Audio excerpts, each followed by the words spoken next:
Hello everyone, welcome back to Buried Files. Tonight we bring you 6 deeply disturbing true cemetery horror stories that will make you question what really happens in the places where we lay our loved ones to rest. These are not fictional tales, but real encounters shared by security guards, groundskeepers, photographers, and ordinary people who experience something terrifying in graveyards across the country. Each story has been meticulously documented through police reports, witness accounts, and first-hand testimonies from individuals who lived through these harrowing experiences. Cemeteries are more than just resting places for the dead.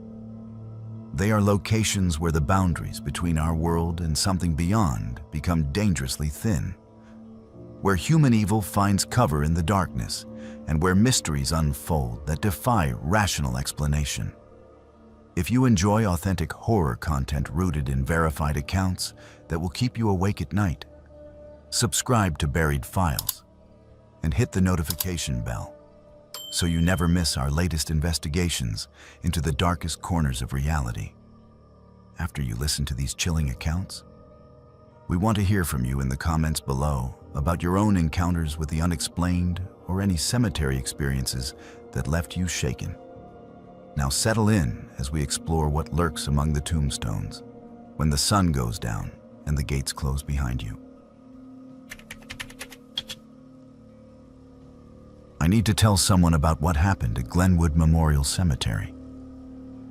It has been 3 years since I quit that job, and I still have nightmares about it.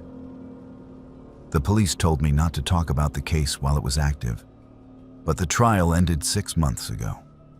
And honestly, keeping this inside has been eating me alive. So here we are. My name is Jalen, and I worked night security at one of the oldest cemeteries in Pennsylvania. And what I discovered there will haunt me for the rest of my life. When I first applied for the job, I thought it would be easy money. You know the deal. Overnight security work pays well because most people are too creeped out to work in a cemetery after dark. But I have never been the superstitious type. Ghosts and spirits and all that paranormal nonsense never bothered me. Dead people cannot hurt you. That is what I always told myself. It is the living you have to watch out for. And unfortunately, I learned that lesson the hard way. Glenwood Memorial is massive. We are talking about over 200 acres of burial grounds, with sections dating back to the 1800s. The place has everything you would expect from a historic cemetery. Victorian monuments, elaborate mausoleums, old family crypts covered in ivy, the whole works. Some of the graves in the oldest sections have not had visitors in decades. The headstones are weathered beyond recognition, the names eroded by time and acid rain. It is beautiful in a melancholy sort of way, especially at sunset when the light hits the angel statues just right. But at night, when you are alone with nothing but a flashlight and a radio, the place takes on a different character entirely. My first month on the job was completely uneventful. The routine was simple enough. I would arrive at 10 in the evening, check in with the day supervisor, and then spend the next 8 hours patrolling the grounds in a golf cart. The cemetery had 6 main gates, and part of my job was to make sure they were all locked and secure. Every 2 hours, I would radio into the monitoring service to confirm that everything was fine. Between patrols, I would sit in the security office, a small brick building near the main entrance, and monitor the handful of security cameras we had positioned around the property. Most nights, the biggest excitement was a deer wandering through the headstones or a raccoon knocking over a flower vase. The only real incidents I dealt with were occasional teenagers trying to hop the fence on weekend nights. You know the type. Bored kids looking for a thrill, wanting to explore the creepy cemetery after dark or make out among the tombstones. I would shine my spotlight on them, and they would scatter like roaches. Sometimes I would find empty beer cans or cigarette butts near the more secluded sections, but that was about it. There was also the occasional homeless person seeking shelter in one of the larger mausoleums. But they were always respectful when I asked them to leave. Glenwood was located on the edge of town, surrounded by woods on 3 sides, so it made sense that people passing through would see it as a safe place to rest for the night. Everything changed in my second month. It was a Tuesday night, unseasonably warm for October. I was doing my routine patrol through Section F, which housed burials from the late 1800s. This was one of the most neglected parts of the cemetery. Tucked away in the back corner where the old oak trees created a canopy so thick that sunlight barely penetrated during the day. At night, even with my flashlight, the darkness there felt oppressive. The graves in Section F had not been maintained in years. Many of the plots belonged to families that had died out or moved away, and the cemetery management had basically given up on keeping the area pristine. Weeds grew wild between the headstones, and fallen branches littered the narrow paths. As I drove my golf cart along the main path, something caught my eye. There were fresh flowers on one of the graves. Now, this might not sound strange to you, but I had been patrolling this section for over a month, and I had never once seen flowers here. I stopped the cart and walked over to take a closer look. The grave belonged to someone named Margaret Holloway, died 1893, aged 37 years. The headstone was simple, just a small marble marker that had turned gray with age. But sitting in front of it was a bouquet of white lilies, so fresh that I could still smell them. The stems were wet, like they had just been placed there within the hour. I radioed it in to the monitoring service, and they told me to make a note in the log, but not to worry about it. Families visit graves at all hours, they said. Maybe someone had gotten special permission to enter after hours. But that did not sit right with me. All after-hours visits had to be cleared through the main office, and I would have been notified. Plus, the gates were locked. How did someone get in? I walked the perimeter of Section F looking for any signs of a breach in the fence, but I found nothing. No footprints in the soft earth, no broken branches, nothing. It was like the flowers had materialized out of thin air. Over the next 2 weeks, it kept happening. Every few nights, I would find fresh flowers on Margaret Holloway's grave. Sometimes lilies, sometimes roses, always white. I started varying my patrol times, trying to catch whoever was leaving them, but I never saw anyone. The flowers just appeared. I even set up one of our portable cameras near the grave. But when I reviewed the footage, there was nothing. Just hours of empty darkness. And then suddenly, flowers. No person, no movement, just flowers. I became obsessed with it. During my shifts, I would spend more and more time in Section F, watching that grave.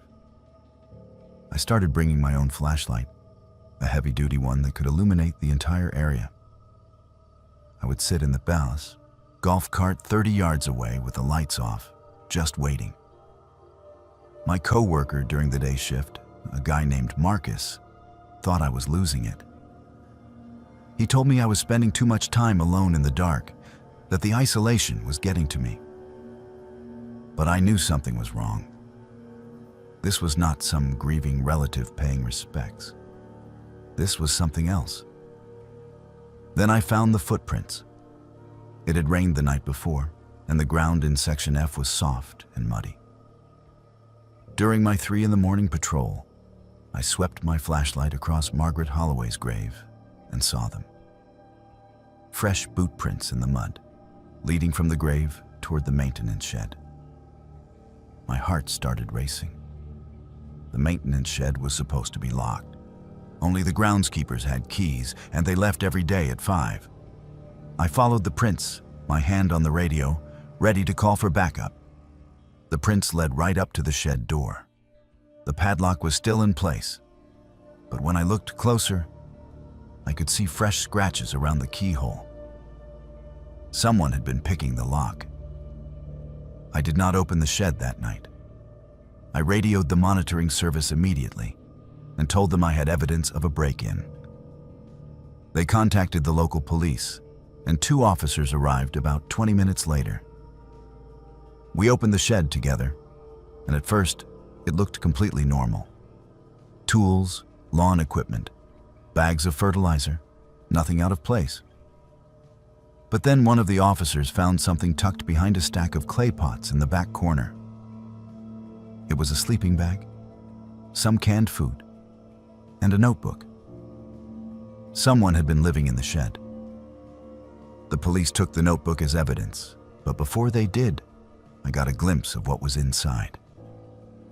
Pages and pages of handwritten notes, all about Margaret Holloway. Birth records, death records, newspaper clippings about her family.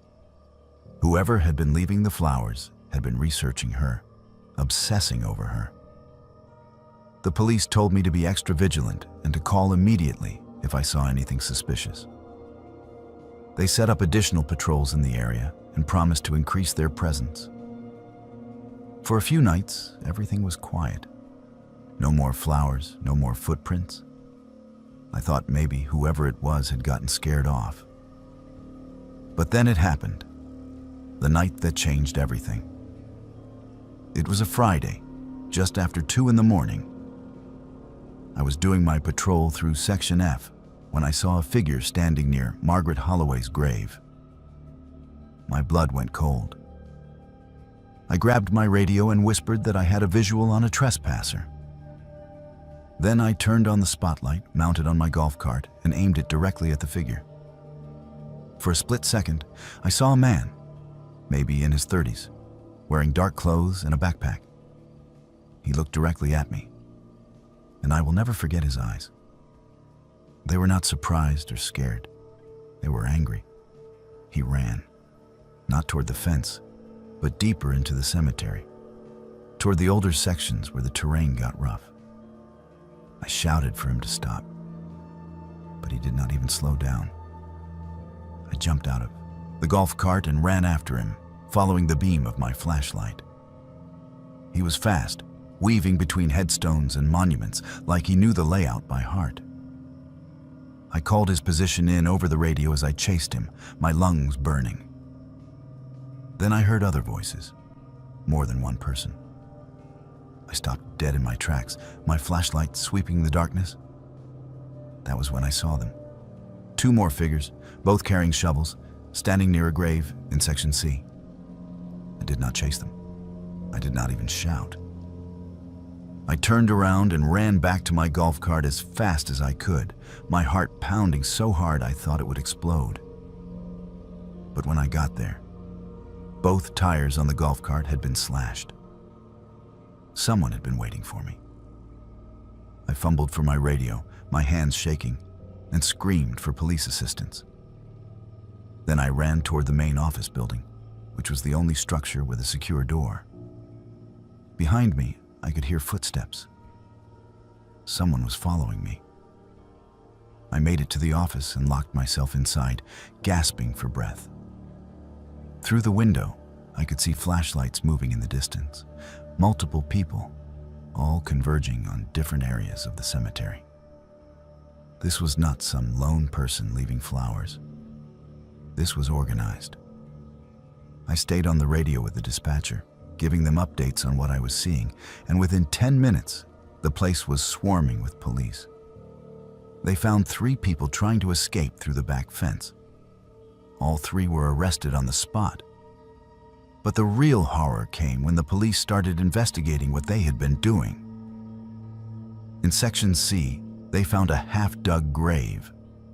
The casket had been partially exhumed, and next to it was an empty body bag. Near the fence, police found surgical tools, a cooler packed with ice, and a hospital identification badge that did not belong to any of the suspects. The police detectives arrived at dawn, and that was when they told me what I had stumbled into. This was not some weird grave robbing scheme. It was an organ trafficking ring. They had been targeting recently buried bodies, ones that had been interred within 24 to 48 hours. The bodies were fresh enough that certain organs could still be harvested and sold on the black market. The lead detective explained that this kind of operation was rare, but not unheard of. Usually, it involves someone on the inside, someone with access to burial records and schedules. That was when they showed me surveillance footage from the cemetery office. Footage I had never seen because I did not have access to the administrative security system. It showed a woman I had never met, someone who worked in the main office during the day, printing out burial schedules and passing them to a man in the parking lot. Over the next few weeks, the investigation unfolded like a nightmare. 5 people were arrested in total, including the office worker and a morgue employee from a nearby hospital who had been feeding them information about fresh deaths. They had been operating for at least 6 months, maybe longer. The police exhumed 14 graves that showed signs of tampering. 14 families had to be told that their loved ones had been violated after death. I had to give statements, testify before a grand jury, sit through depositions. It was hell. I quit 3 months later. Even after they caught everyone involved, even after the cemetery installed new security measures and hired 2 additional night guards, I could not do it anymore. Every time I walked through those gates, I felt sick. I kept thinking about those families, about Margaret Holloway, and whoever had been obsessing over her grave. The police eventually figured out that the man leaving flowers was not part of the trafficking ring at all. He was just some disturbed individual with a fixation on a woman who had been dead for over a century.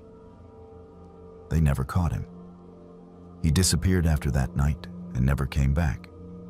I have a new job now, working security at a shopping mall. It is boring and the pay is worse, but at least I sleep at night. Well, most nights. I still have dreams about Glenwood Memorial, about running through the dark with footsteps behind me, about seeing those shovels and that empty body bag. But the worst dreams are the ones where I am back in Section F, standing in front of Margaret Holloway's grave, and I see fresh flowers, white lilies. And I know someone is watching me from the darkness. The trial ended 6 months ago. 4 of the 5 were convicted and sentenced to prison terms ranging from 8 to 15 years. But the 5th one, the man who had been coordinating everything, the one with the hospital connections, he posted bail and disappeared before his trial date. The police have a warrant out for him, but as far as I know, he has not been found. Sometimes I wonder if he's still out there, setting up another operation in another cemetery in another town. I wonder if some other unsuspecting security guard will stumble onto what he is doing, and if they will be as lucky as I was to get out alive. People always ask me if I believe in ghosts now, after working in a cemetery for all those months. And I tell them the same thing every time. I do not believe in ghosts. I never did. Because the dead cannot hurt you. It is the living you have to watch out for. The living and their greed and their willingness to desecrate the dead for profit. That is the real horror. Not some spirit wandering between headstones, but the fact that human beings are capable of such monstrous acts, and that is scarier than any ghost story you will ever hear. My name is Kalen, and for 8 years I worked as a groundskeeper at Meadowbrook Cemetery in rural Vermont. Now, before you roll your eyes and think this is going to be some typical ghost story, let me be clear about something. I have never been the type of person who believes in the paranormal. I grew up in a practical household where superstition was considered nonsense, and ghost stories were just entertainment for children. I studied horticulture in college, spent my entire adult life working with soil and plants and the natural world. I am a woman of science. or at least I was.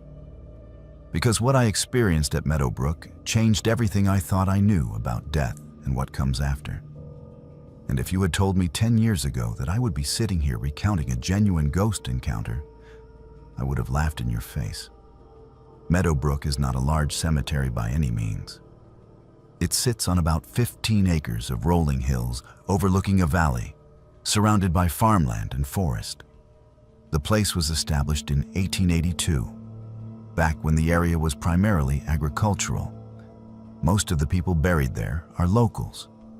Farming families, small business owners, teachers, the kind of folks who spent their entire lives in one small town and never left. It is a beautiful cemetery, honestly. Massive oak trees that must be over 100 years old provide shade in the summer. There are wrought iron gates at the entrance that squeak when you open them. Stone pathways wind between the plots, and in the spring, wild violets grow everywhere. It is peaceful, or at least it was. I started working at Meadowbrook when I was 26, fresh out of a bad breakup and looking for a job that would let me work outdoors and avoid people for a while. The cemetery only employed 3 people. There was old Harold, the caretaker who had been there for 30 years and lived in a small house on the property. There was Jenny, another groundskeeper who worked part-time and mostly handled the administrative stuff like coordinating burials and maintaining records. And then there was me. My job was simple: mow the grass, trim around the headstones, plant seasonal flowers, clear away dead arrangements, keep the place looking dignified. It was exactly the kind of quiet, solitary work I needed at that point in my life. The first year passed without incident. I learned the layout of the cemetery, got to know which families still visited regularly and which graves had been abandoned by time.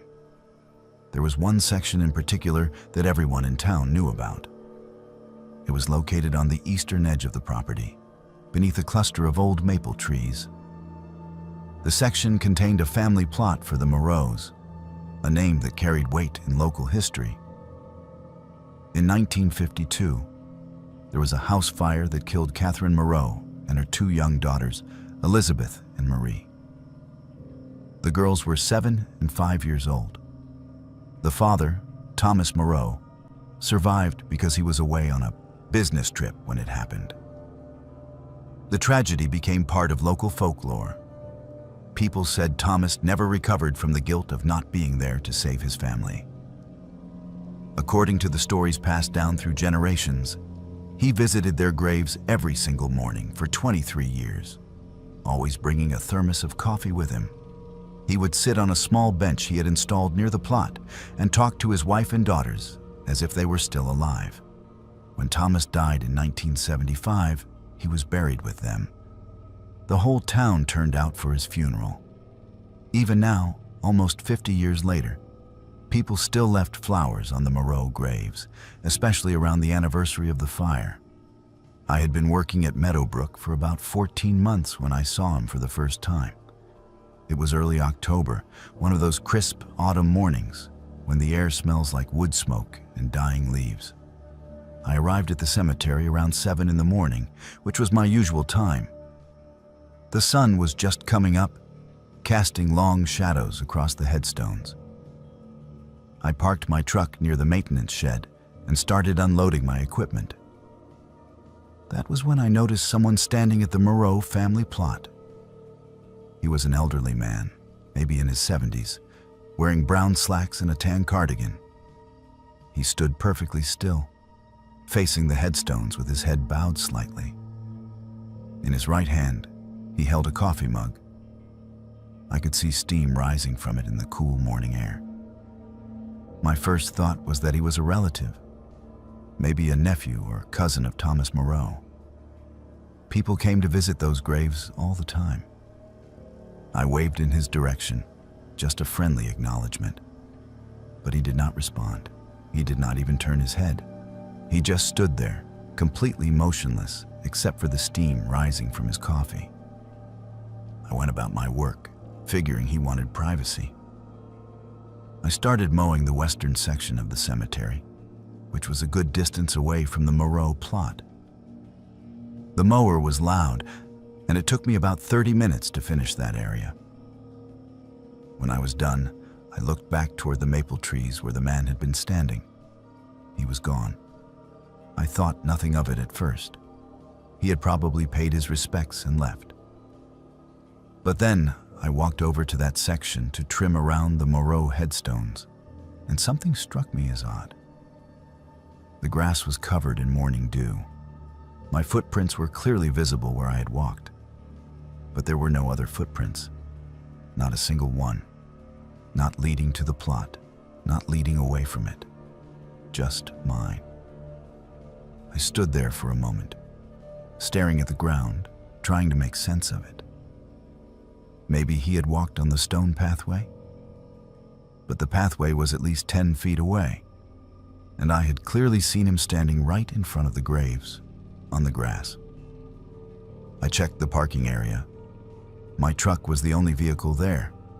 The cemetery gates were still locked from the night before. I had unlocked them myself when I arrived. A cold feeling settled in my stomach, but I pushed it away. There had to be a rational explanation. Maybe I had been mistaken about where he was standing. Maybe the dew had evaporated where he walked. I was grasping at straws, and I knew it. I mentioned it to Janae later that week when we were both working. I described the man, the brown slacks, the cardigan, the coffee mug. Janae stopped what she was doing and looked at me with an expression I could not quite read. It was somewhere between amusement and something else. Concern, maybe. She asked me if the man had acknowledged me, and I told her no.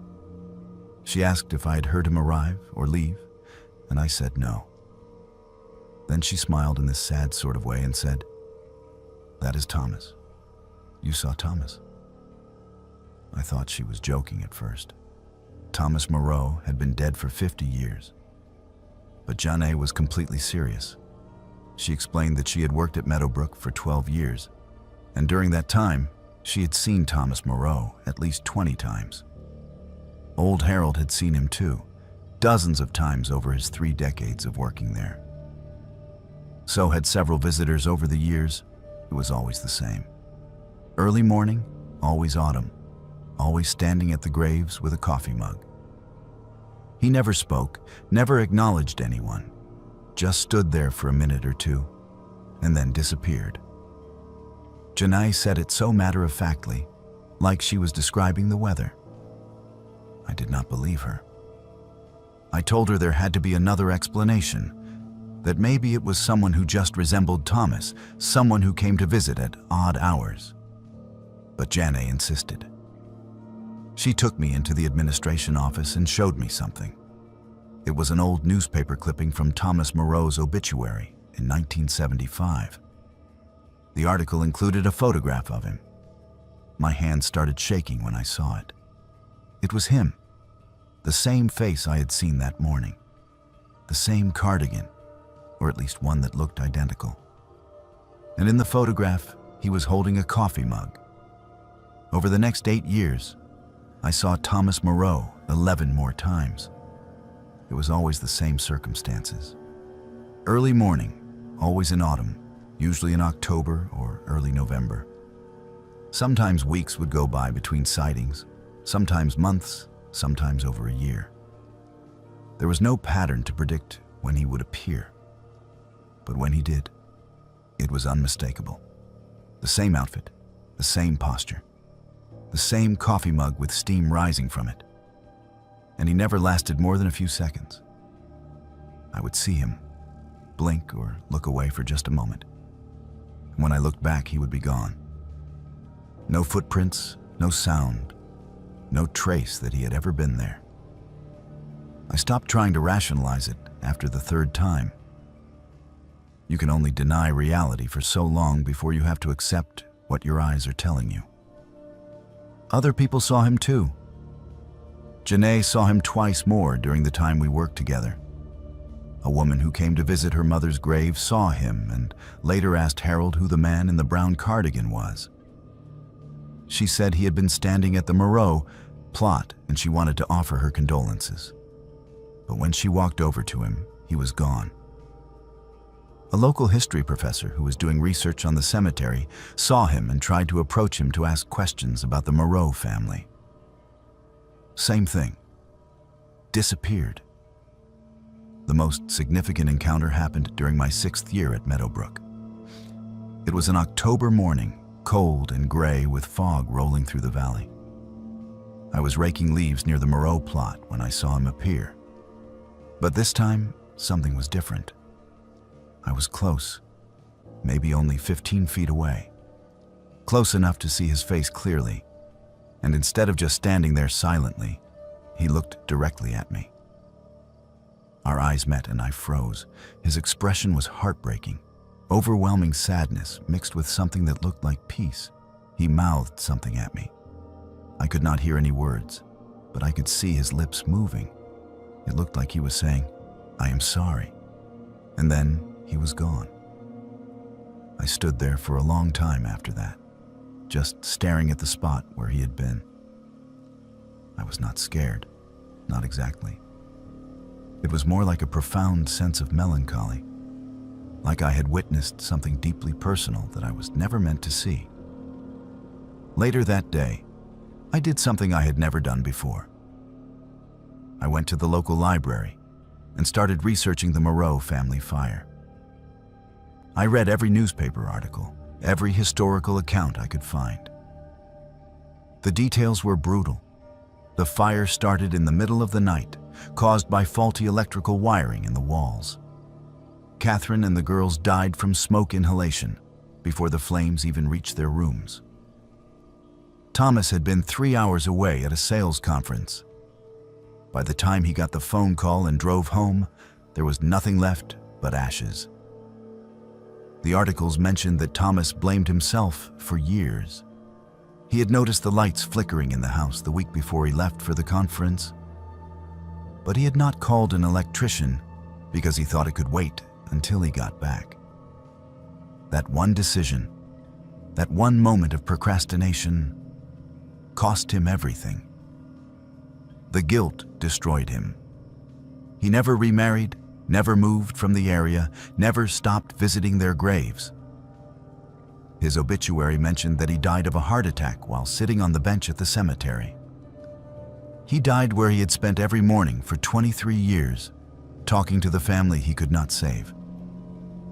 After I learned all of this, my perspective shifted. I stopped seeing Thomas as a ghost in the traditional sense. He was not haunting the cemetery. He was not some malevolent spirit trying to scare people. He was just a man who had loved his family so completely, so devastatingly, that death itself could not sever that connection. He was still keeping his morning ritual, still bringing his coffee, still showing up to tell his wife and daughters that he had not forgotten them. I saw him for the last time during my final week at Meadowbrook. I was retiring, moving closer to my daughter who had just had her first baby. It was early October again, and I was doing a final walkthrough of the cemetery before I left for good. When I reached the Moreau plot, he was there, kneeling this time, not standing. His head was bowed like he was praying. And then something impossible happened. 3 small figures appeared next to him. Children, 2 little girls and what looked like a woman. They were translucent, barely visible like reflections on water. But they were there. I saw them. The girls were reaching for Thomas, and the woman was standing behind him with her hand on his shoulder. I blinked, and all 4 of them were gone. I like to think that was his goodbye. That after all those years of mourning, after all that guilt and sadness, he finally found them. That whatever kept him tethered to that cemetery for 5 decades finally released its hold. I never told anyone about seeing the family that day. Not Johnny, not Harold, not my daughter. Some things are too sacred to share, too intimate to put into words. But I carry it with me. That image of a man who loved so deeply that not even death could keep him away. I do not work at Meadowbrook anymore, but I visit sometimes. I bring flowers for the Moreau graves, white carnations usually. And every time I stand there beneath those maple trees, I think about Thomas. I think about how love does not end just because a heart stops beating. I think about how some people make such an impression on the world that pieces of them remain long after they are gone. Not as ghosts or spirits or anything supernatural, but as echoes. Moments caught between what was and what could have been. People ask me if I believe in ghosts now, and I still do not know how to answer that question. What I saw defies everything I thought I knew about the natural world, about death and consciousness and the laws of physics. But I cannot deny what I experienced. I saw Thomas Moreau multiple times. So did other people. And more than that, I felt something in those moments. A presence, an emotion, a truth that exists beyond rational explanation.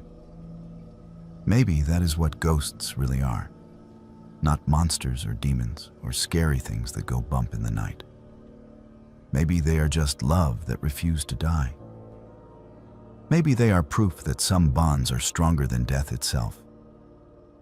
I am an old woman now, much older than I was when I started working at Meadowbrook. And when my time comes, I hope someone loves me the way Thomas Moreau loved his family. I hope I make the kind of impression on this world that leaves echoes behind. Because that is what Thomas taught me during those 8 years. Death is not the end of love. It is not even an interruption. It is just another place where love continues, in whatever form it can take. And if that means showing up with a coffee mug on autumn mornings to stand at a grave, then so be it. Love finds a way. It always does.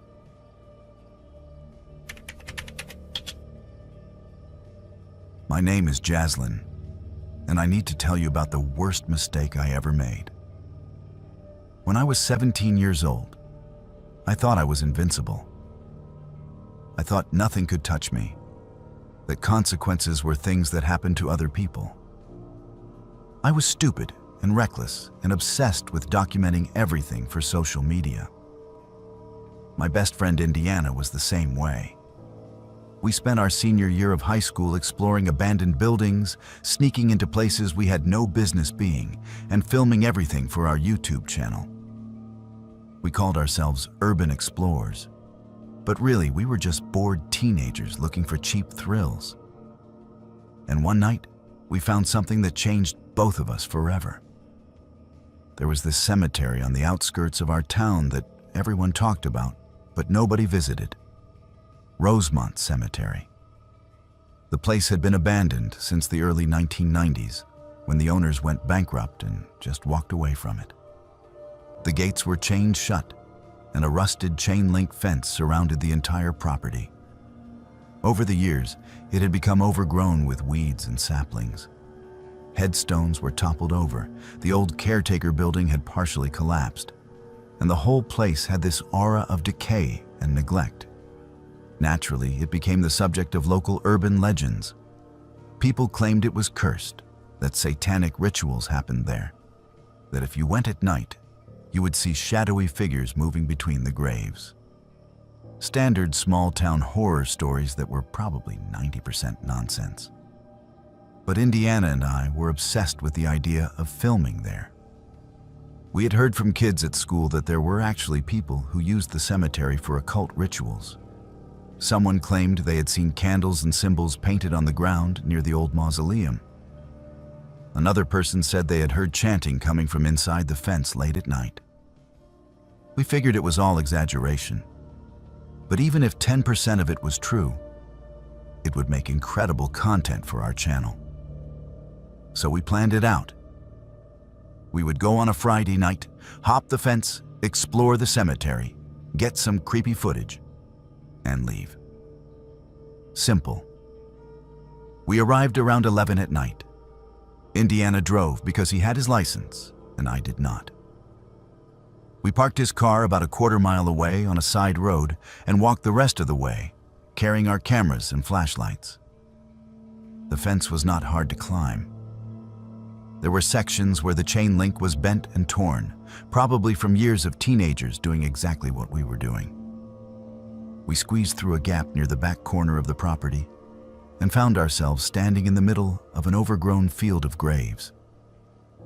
The first thing that hit me was the smell. It was not the smell of death or decay, like you might expect. It was more like wet earth and rotting vegetation, mixed with something metallic that I could not quite identify. The second thing I noticed was how quiet it was. No crickets, no birds, no wind rustling the leaves. Just silence. Indiana made some joke about it being the perfect horror movie setting, but I could tell he was nervous too. We both were. There was something about that place that felt fundamentally wrong, like we had crossed into a space where we were not welcome. We started walking toward the main building, filming everything with our cameras. The headstones were in terrible condition. Most of them had been knocked over or were leaning at odd angles. Names and dates were barely legible, worn away by decades of weather and neglect. As we got closer to the caretaker building, I started feeling sick. Not just nervous sick, but genuinely nauseous. My stomach was churning and my head felt light. I told Indiana I needed to stop for a minute, and he suggested I wait by one of the larger monuments while he checked out the building. He wanted to go inside and see if there was anything interesting to film. I did not want to split up, but I also did not want to go into that building.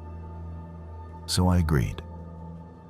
Indiana handed me his jacket in case I got cold and headed toward the structure, which was about 50 yards away. I sat down with my back against a large stone monument, some kind of angel statue with broken wings. I kept my flashlight on and my camera recording, mostly for comfort. The silence was oppressive. I remember thinking that if something did happen, no one would hear me scream. That was when I saw him. A figure emerged from between two rows of headstones about 20 feet to my left. At first, I thought it was Indiana coming back. But then I realized this person was too tall and too old. It was a man, maybe in his 50s, wearing a black hooded cloak that went down to his feet. My entire body went rigid. I wanted to call out to Indiana, but I could not make my voice work. The man had not seen me yet. He was walking slowly, deliberately, toward a specific grave. His back was turned to me, and he seemed completely focused on whatever he was doing. I watched as he stopped at a headstone and knelt down in front of it. He pulled the hood back from his face, and I could see he had short gray hair and a beard. He looked completely ordinary, like someone's dad or uncle. But then he started speaking. The language was not English. It was not Spanish or French or any language I had ever heard before. The words sounded backwards, like someone had recorded a sentence and played it in reverse. The rhythm was all wrong, the syllables harsh and guttural. It made my skin crawl. He reached into his cloak and pulled out a shovel. I have no idea where it came from because it was full-sized, and there was no way it had been hidden under his clothes. But suddenly there it was, and he started digging into the grave. Not frantically, but methodically, like this was something he had done many times before. And as he dug, he kept chanting. The words got louder, more intense, echoing in the silence of the cemetery. I realized I was holding my breath, my heart pounding so hard I thought it would burst. I do not know how long I sat there frozen. It could have been 2 minutes or 10 minutes, Time felt distorted, like I had fallen into a nightmare where the normal rules did not apply. All I could do was watch this man dig and chant and pray to whatever dark thing he was trying to summon. Then I heard footsteps behind me. Indiana. He must have heard the chanting too, because he was moving quickly but quietly, crouched low like he was trying to stay hidden. When he reached me, his face was white. His eyes were wide and terrified in a way I had never seen before. He grabbed my arm and whispered one word: "Run." We did not talk about it. We did not stop to grab our equipment. We just ran. We bolted through the cemetery, stumbling over fallen headstones and getting scratched by branches, running toward the fence as fast as we could.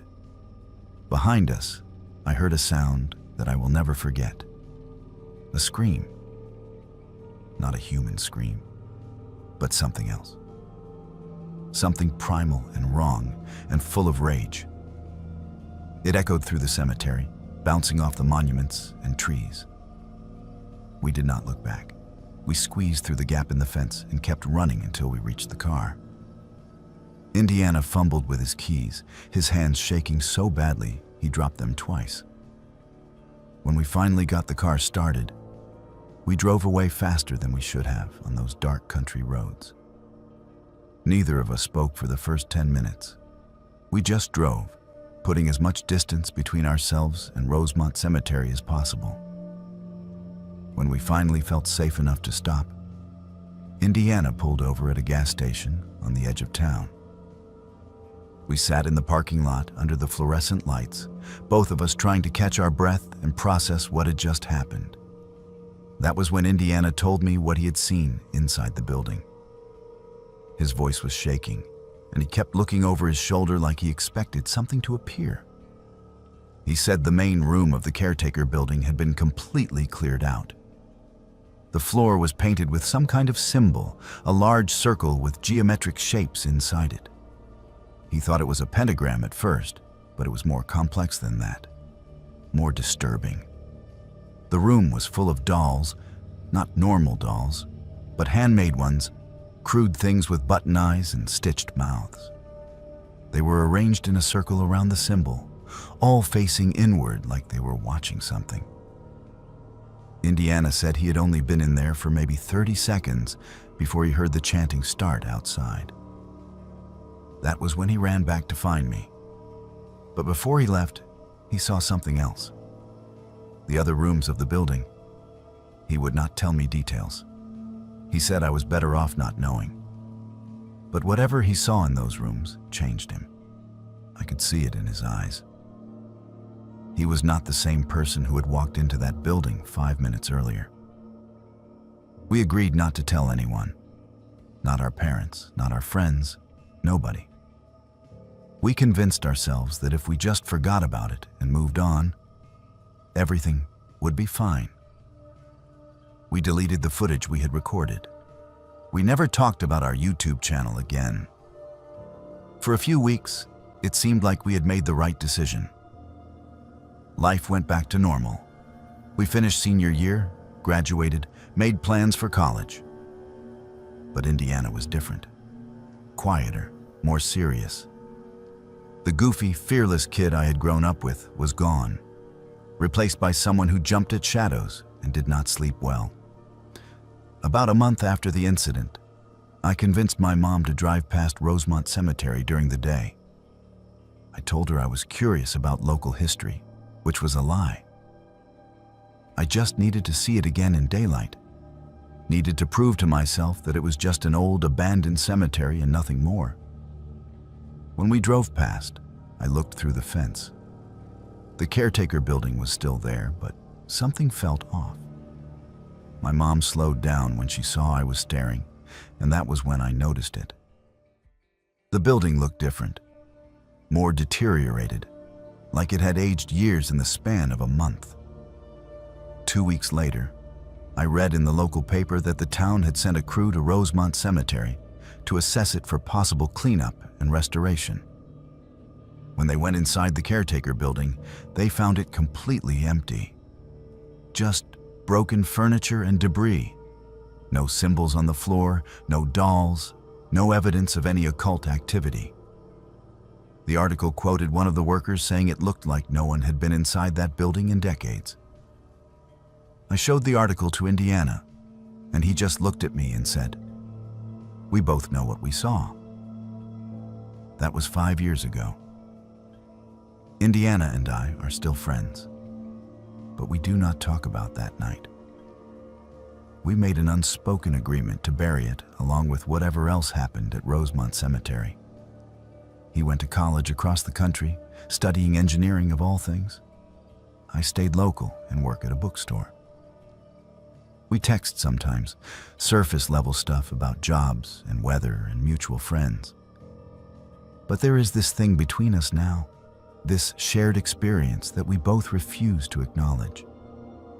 Because acknowledging it would mean accepting that what we saw was real. I still drive past Rosemont Cemetery sometimes. The fence is still up, the gates still chained. From the road, it looks exactly how an abandoned cemetery should look. Overgrown, forgotten, slowly being reclaimed by nature. But I know better. I know that some places hold darkness that does not fade just because people stop paying attention.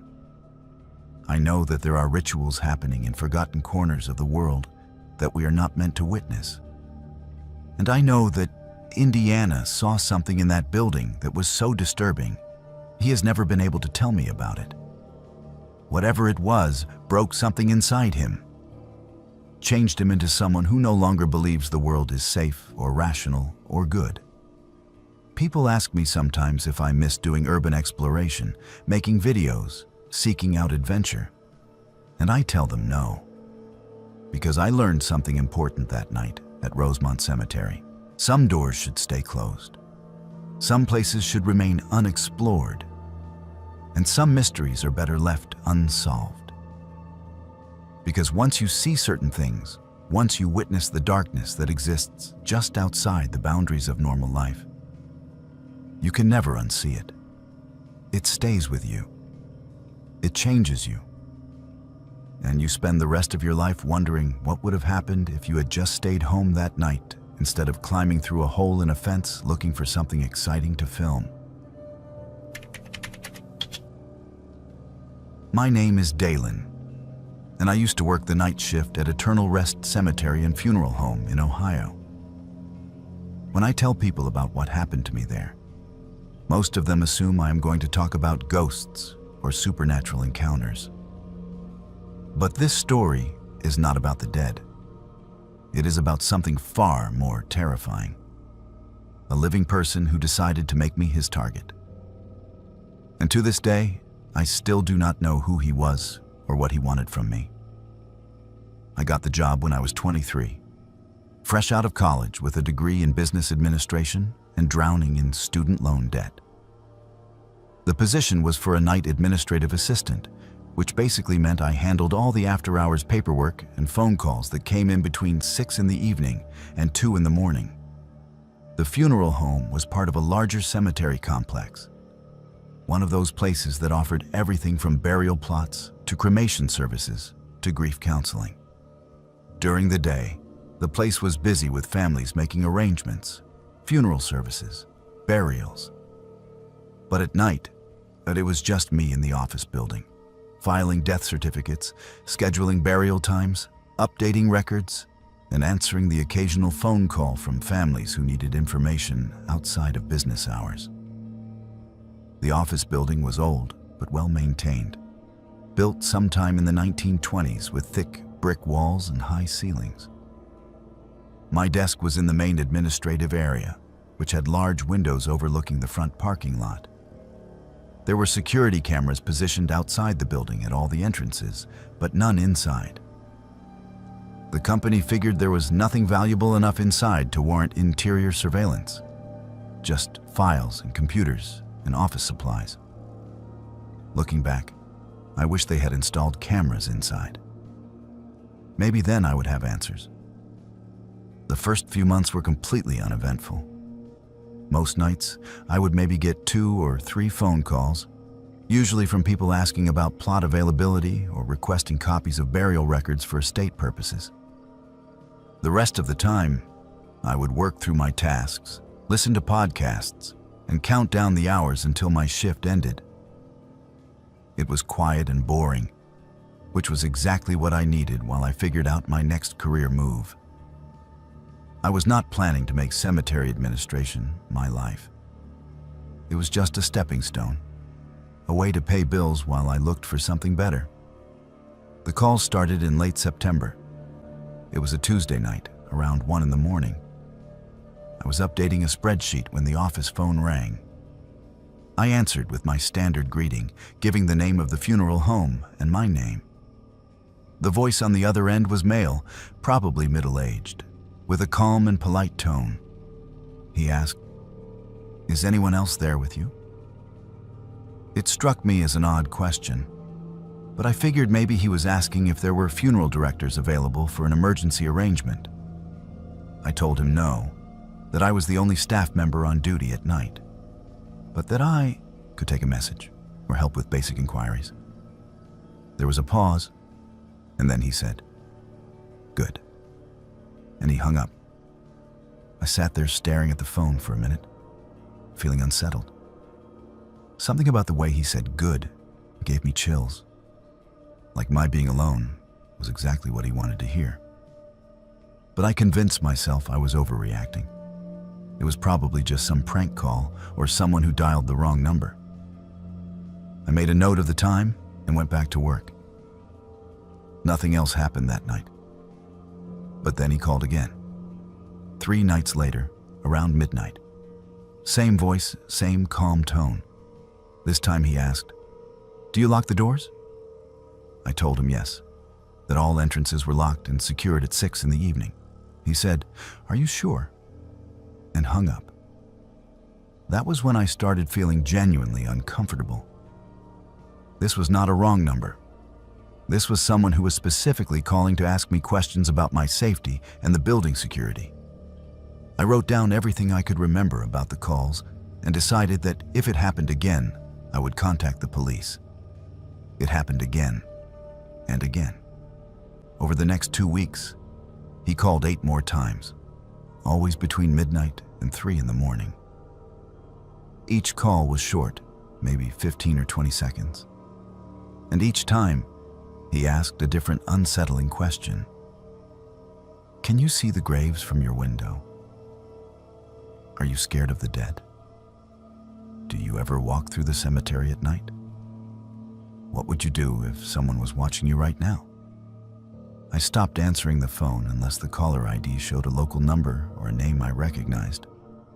But even when I did not answer, he would leave voicemails.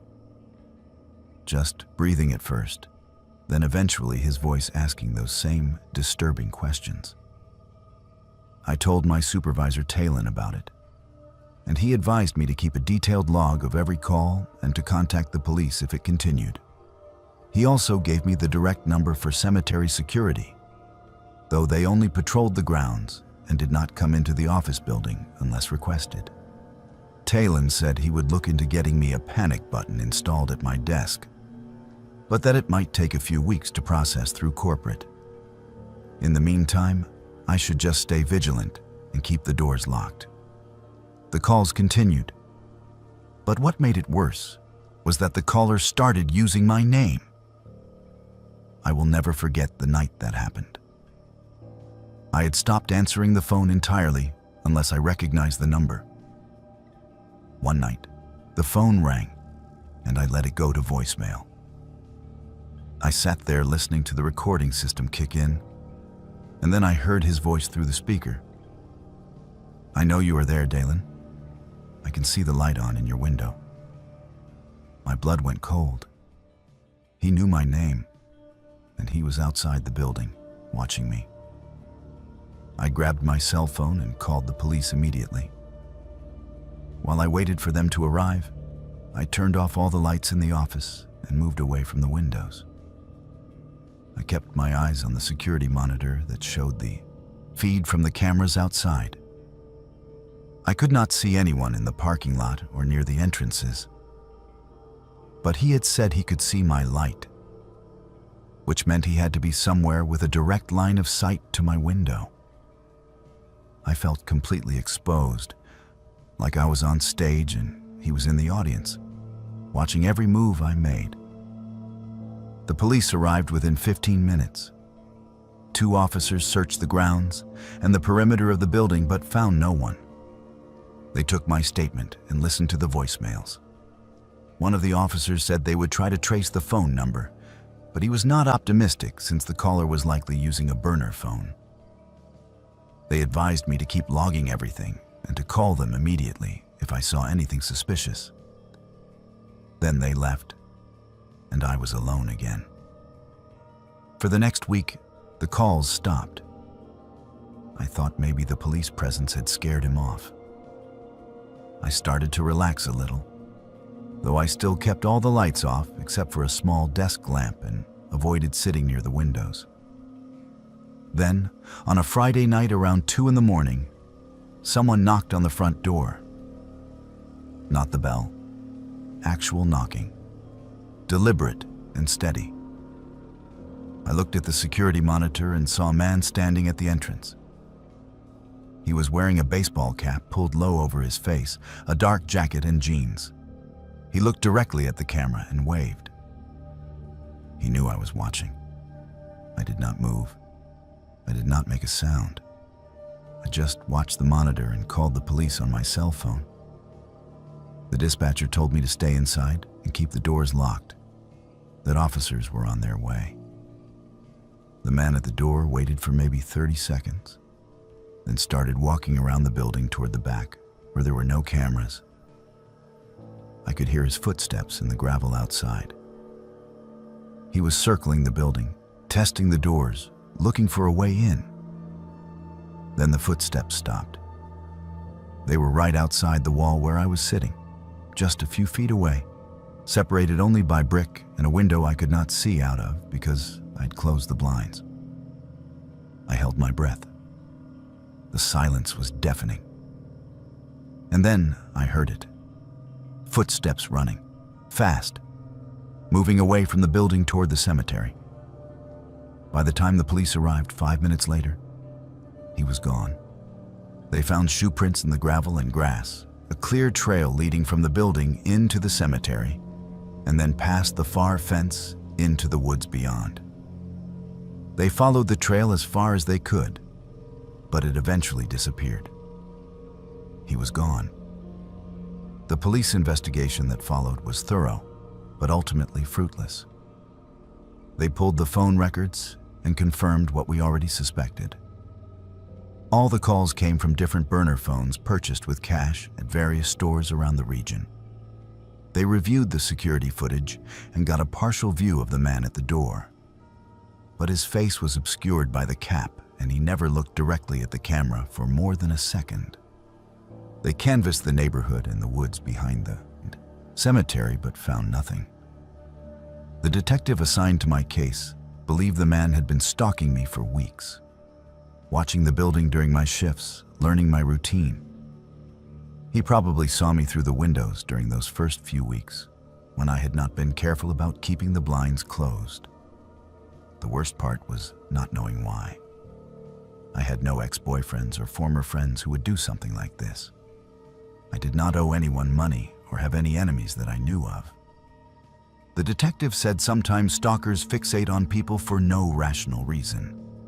Maybe he had seen me in public somewhere. Maybe he had called the funeral home during the day and heard my voice. Maybe it was completely random.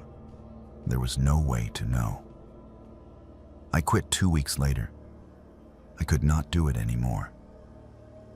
Every night, I was terrified that he would come back, that he would find a way inside, that the next time I would not be fast enough to call the police. The company was understanding and let me out of my contract without penalty. They hired someone else for the night shift and installed better security measures. But I was done. It has been 3 years now, and he never contacted me again. The police kept the case open for a while, but eventually it went cold. No new leads, no similar incidents reported in the area. He just vanished as mysteriously as he had appeared. I work at a coffee shop now, day shifts only, always surrounded by people. I never work alone anymore. I cannot, because I learned something important during those weeks. Being watched is a special kind of terror. Knowing that someone out there knows your name, knows where you work, knows when you are vulnerable, and you have no idea who they are or what they want. That feeling never completely goes away. This story is not mine. It belongs to my father, Kendricks. But he told it to me so many times when I was growing up that I feel like I lived it myself. My name is Dion, and my family has owned and operated Hillside Cemetery in rural Georgia for 5 generations. We have been burying the dead and maintaining their resting places since 1920, when my great-great-grandfather purchased the land and established the cemetery as a family business. In all those years, through wars and depressions and social upheavals, the cemetery has been a constant, a place of peace and dignity where families can lay their loved ones to rest. But there is one night in our family history that nobody can explain. One event that defies every rational explanation and has been passed down through the generations as a cautionary tale about the mysteries that exist in places where the dead outnumber the living. It happened in the autumn of 1956. My father was 12 years old at the time. The family home was built right on the cemetery property, only about 30 yards from the main office building. This was common practice back then. Cemetery caretakers often lived on site to provide security and be available for emergencies. My grandfather ran the cemetery, assisted by his younger brother, Talon. They took pride in their work, maintaining the grounds meticulously, treating every burial with reverence and respect. It was a good life, quiet and predictable. Until that night. My father remembers it was a Saturday evening. He had stayed up late reading comic books in his room on the 2nd floor of the house. His window overlooked the oldest section of the cemetery, the plots that dated back to the 1920s and 30s. There was a lamppost near that section that stayed on all night, providing just enough light to see the first dozen graves. Around midnight, my uncle Talon came upstairs to check on my father before going to bed. He looked out the window and froze. He said he had just seen someone walk behind one of the large oak trees near the first section, a figure moving between the headstones. My grandfather came upstairs to investigate, and the 3 of them stood at the window, looking out over the cemetery. They saw nothing. No movement, no people, no disturbance of any kind. The graves were exactly as they should be, undisturbed, peaceful. My grandfather teased Talon for being jumpy, said it was probably just a deer or a trick of the light. They all went to bed. My father remembers lying in the dark, listening to the old house settle, thinking about what his uncle had seen. But eventually, sleep claimed him. He woke to shouting at 7 in the morning. His grandfather was yelling for everyone to get up and come outside. My father ran downstairs in his pajamas and followed the adults out to the cemetery. What he saw has stayed with him for almost 70 years. 7 graves in the first section had been excavated, not damaged or desecrated in the traditional sense, but disturbed in a way that made no sense whatsoever. The headstones had been removed from their bases and stacked on top of each other like a house of cards. Each stone balanced perfectly on the one below it, creating a tower that stood nearly 6 feet tall. And behind this tower of headstones was something even more impossible. The caskets had been removed from the ground and stacked in an alternating pattern. One laying flat on the ground, the next standing vertical, then flat again, then vertical, continuing upward in this precise pattern. 7 caskets total, creating a structure that reached almost 30 feet into the air. The vertical caskets were balanced perfectly on the horizontal ones below them, defying gravity and logic. My father said it looked like some kind of macabre modern art installation. But this was 1956 in rural Georgia. Nobody was making conceptual art out of grave goods. My grandfather immediately called the police. Within an hour, the cemetery was crawling with officers and investigators.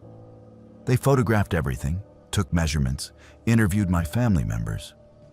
The questions they asked all had the same theme. How could this have been done? The logistics were staggering. Each headstone weighed between 100 and 300 pounds.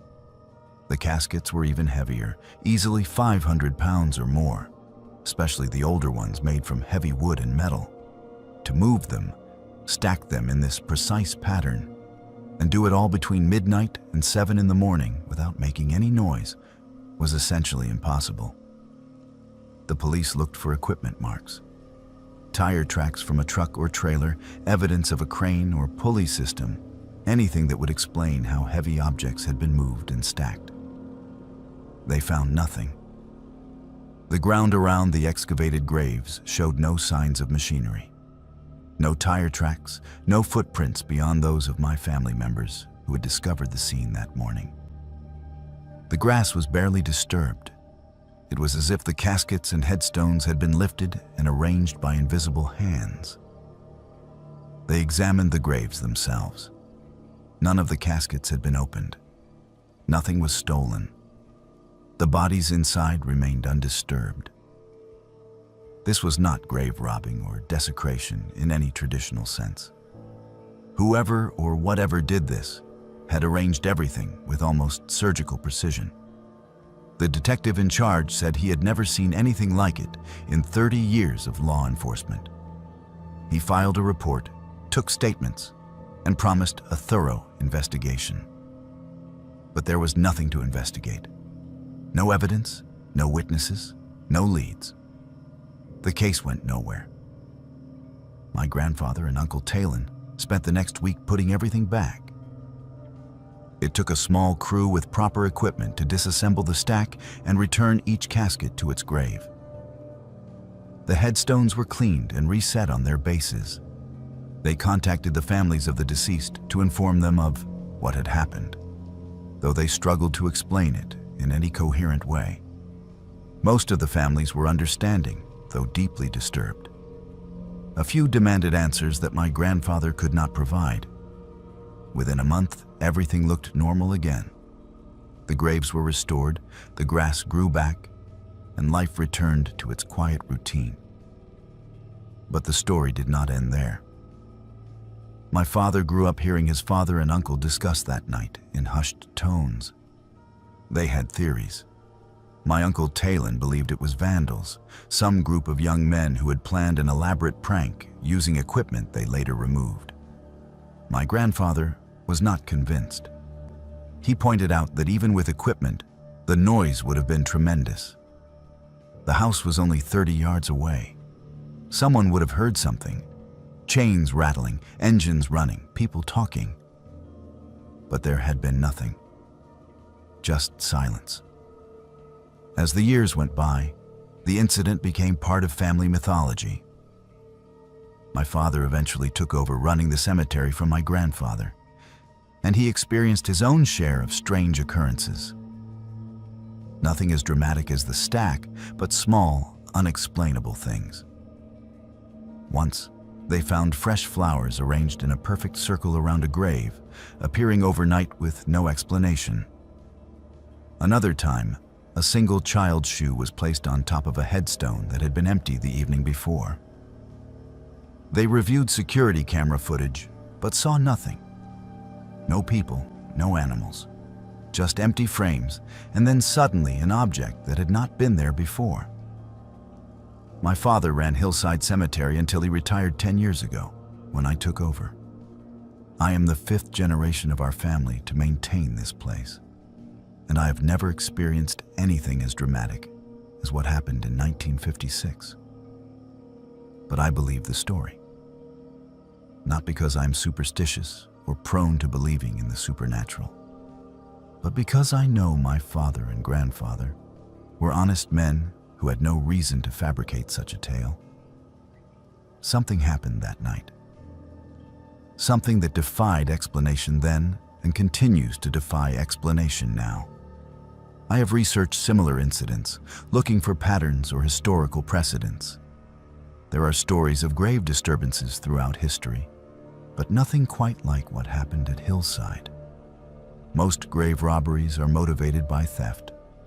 Body snatchers in the 19th century stole corpses to sell to medical schools. Modern grave desecration is usually vandalism or occult ritual. But the stack was neither. Nothing was stolen, nothing was damaged beyond the act of excavation itself.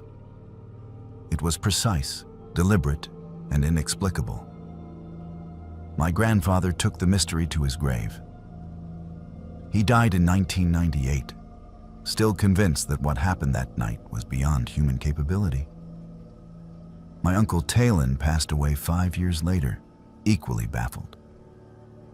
My father is 81 now, and sometimes when I visit him, he will bring up that morning. The image of those stacked caskets reaching toward the sky, defying gravity and reason. He says it taught him that cemeteries are old places, and old places have secrets. Some things happen that we are not meant to understand. I think about that a lot now that I run Hillside. Every evening when I lock the gates and walk back to my office, I look out over the graves and wonder what really happened in 1956. Was it human? Was it something else? The rational part of my mind wants to believe there is an explanation, some detail that was missed or misremembered. But the part of me that has spent my entire life around the dead, the part that has seen flowers appear from nowhere and heard footsteps in empty buildings, that part knows better. Some places hold power that exists outside our understanding. Cemeteries are thresholds, places where the living and the dead exist in close proximity. And sometimes, just sometimes, the boundary between those worlds becomes thin enough that impossible things can happen.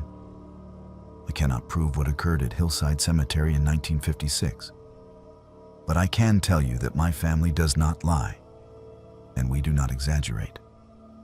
What happened that night was real, and it remains, to this day, one of the greatest unsolved mysteries in our family history. My name is Jia Lin, and I am a professional photographer specializing in Gothic and moody aesthetics. My work focuses on abandoned places, historic architecture, and yes, cemeteries. I know some people find it morbid, but I have always seen beauty in decay, in the way nature reclaims human structures, in the artistry of Victorian mourning culture. Cemetery photography has become incredibly popular on social media over the past few years, and I built a successful portfolio doing exactly that kind of work. But 3 years ago, I photographed something I was never meant to capture. And what happened afterward has completely changed the way I think about my work and what exists beyond the lens of a camera. It was late October, perfect weather for outdoor photography. I had gotten permission from the director of Oakwood Cemetery, a beautiful historic burial ground in upstate New York that dated back to the mid-1800s. The place was a photographer's dream. Ornate mausoleums with stained glass windows, marble angel statues in various states of weathering, massive oak trees with branches that created natural frames, and row after row of Victorian-era headstones with elaborate engravings. I brought my friend Kendricks along as an assistant to help carry equipment and hold reflectors when needed. We arrived around 4 in the afternoon to take advantage of golden hour lighting. The first hour of shooting went perfectly. We focused on the newer sections of the cemetery, capturing modern headstones with late afternoon sun filtering through autumn leaves. Then we moved deeper into the historic section, where the graves dated back to the 1860s and 70s. This was where the real architectural beauty lived. Family plots with wrought iron fencing, mausoleums that looked like miniature Greek temples, statues of weeping angels and praying saints. I took hundreds of photos, adjusting angles and exposure settings, completely absorbed in the work. There was one section that stood out. It was tucked away in the far corner of the cemetery, partially shaded by a cluster of ancient maple trees. The moment we walked into that area, the temperature dropped noticeably. Kendricks commented on it immediately, joking that we had found the spooky section. But he was not entirely joking. There was something about the atmosphere there that felt different, heavier. The air was still, no birds singing, no insects buzzing, just silence. Despite the cold and the odd feeling, the light was perfect, soft and diffused, creating this ethereal quality that I knew would look incredible in photos. I spent about 30 minutes photographing that section, focusing particularly on one angel statue. She was magnificent, nearly 6 feet tall, carved from white marble that had turned gray with age, caught in a pose of eternal mourning with her face buried in her hands and her wings folded around her body. I must have taken 50 photos of that statue alone, circling it from every angle, playing with depth of field and composition. Kendricks stood back, watching me work, occasionally mentioning that he felt uncomfortable in that area. I brushed off his concerns. I was too focused on getting the shots I wanted. We finished as the sun was setting and packed up our equipment. The drive home was uneventful, and I remember feeling satisfied with the day's work. I could not wait to upload the photos and start editing. The next morning, I transferred all the images to my computer and began the editing process. That was when I noticed something strange. Every single photo I had taken in that cold section, the area with the angel statue, had the same issue. There was a figure in the background of each shot. At first, I thought it was Kendricks. Maybe he had walked into frame without realizing it. But when I looked closer, I realized this was not Kendricks.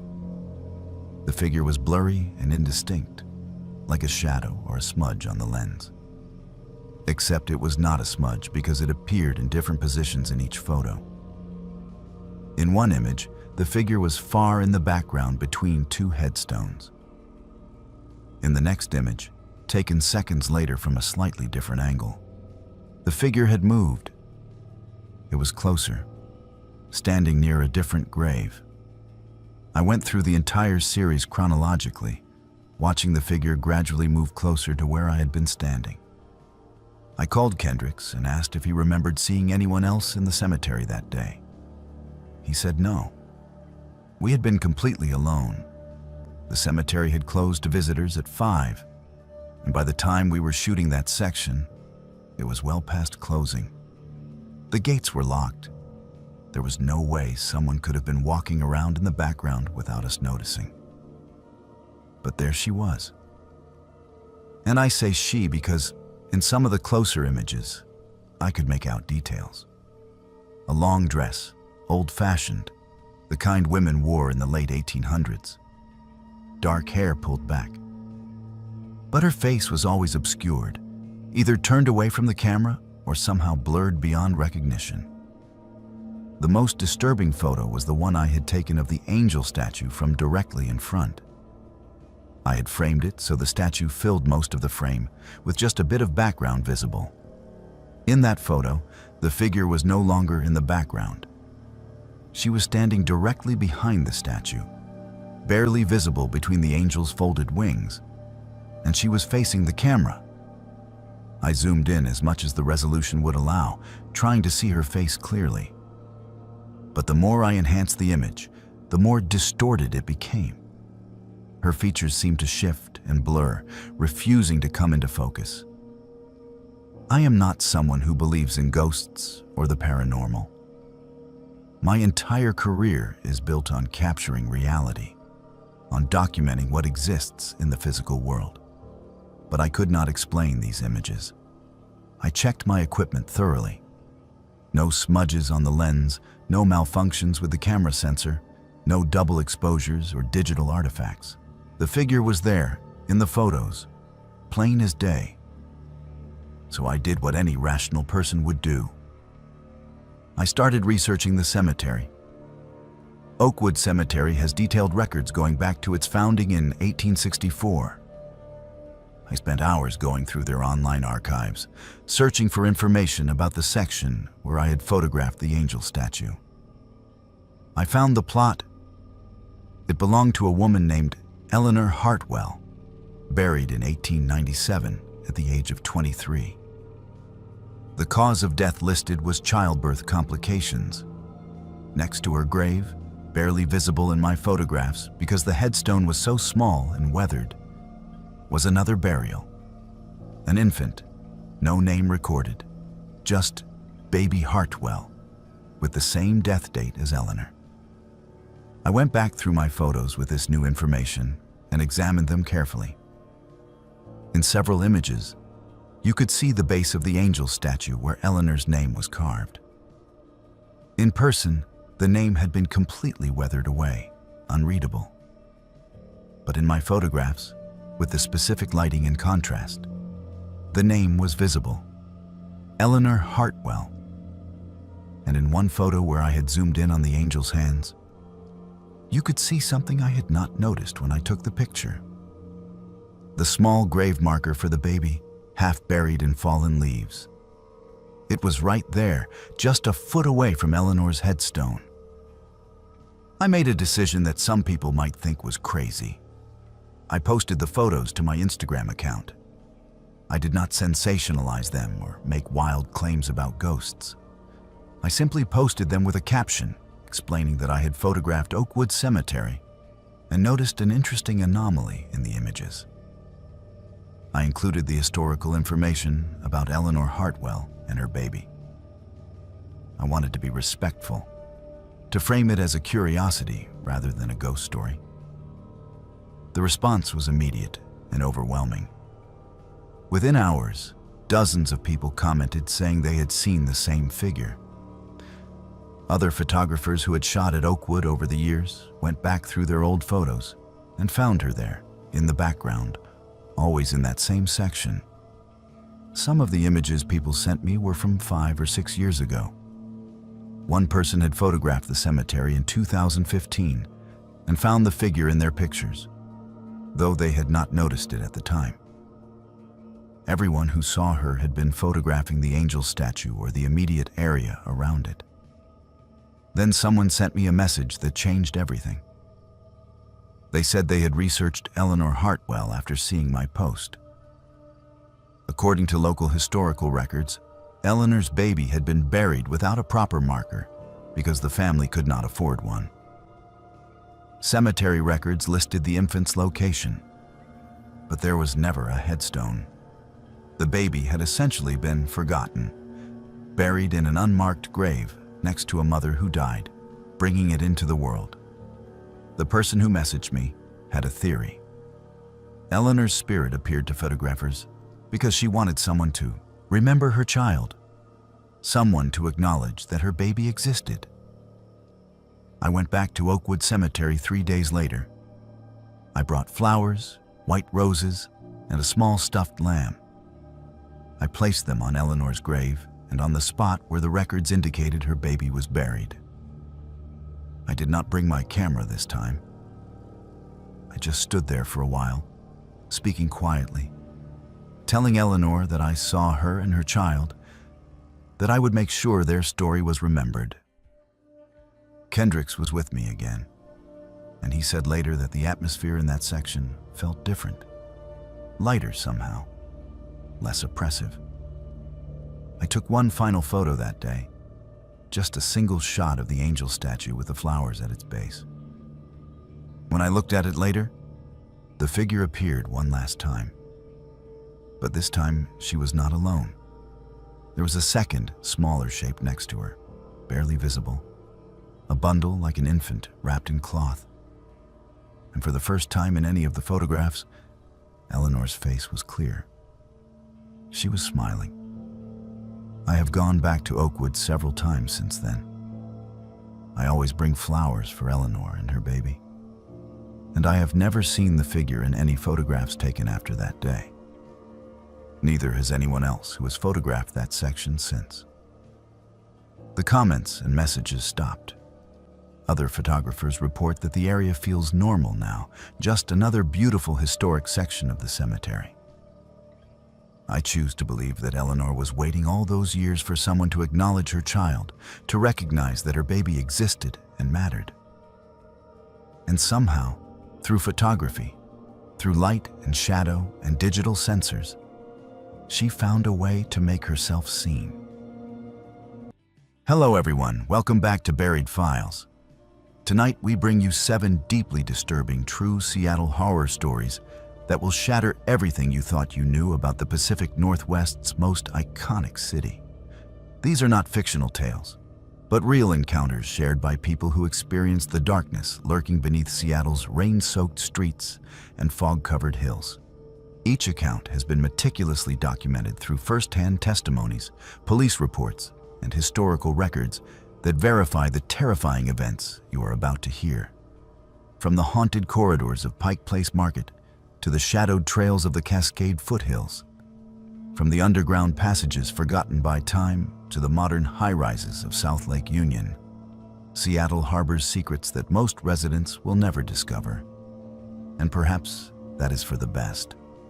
Tonight, you will hear from 7 individuals whose lives were forever changed by encounters with predators, spirits, and phenomena that defy rational explanation. If you appreciate authentic horror content drawn from verified true events that will keep you awake long after the video ends, subscribe to Buried Files and hit the notification bell so you never miss our latest investigations into the darkness that hides in plain sight. After you listen to these chilling accounts, we want to hear from you in the comments below about your own experiences with the unexplained. Now settle in as we descend into the buried files of Seattle's most disturbing true horror stories. This happened when I was about 14 years old, living in Capitol Hill, just a few blocks from the old Harvard Exit Theater. My name is George, and back then I thought I knew Seattle inside and out. I had grown up in the city, rode the bus alone since I was 12, and considered myself pretty street smart for a kid who spent most of his time reading comic books and playing video games. Looking back now, I realize how naive I actually was. How close I came to becoming another statistic, another missing person poster taped to a telephone pole that people walk past without really seeing. It was a Thursday in early November, one of those gray Seattle afternoons where the sky hangs so low and heavy that it feels like you could reach up and touch it. The rain had been coming down steady all day. Not the violent downpour that tourists always expect, but that persistent drizzle that seeps into your bones and makes everything smell like wet concrete and coffee. School had just let out, and my friend Isabella and I had decided to walk through Pike Place Market on our way home instead of taking the bus.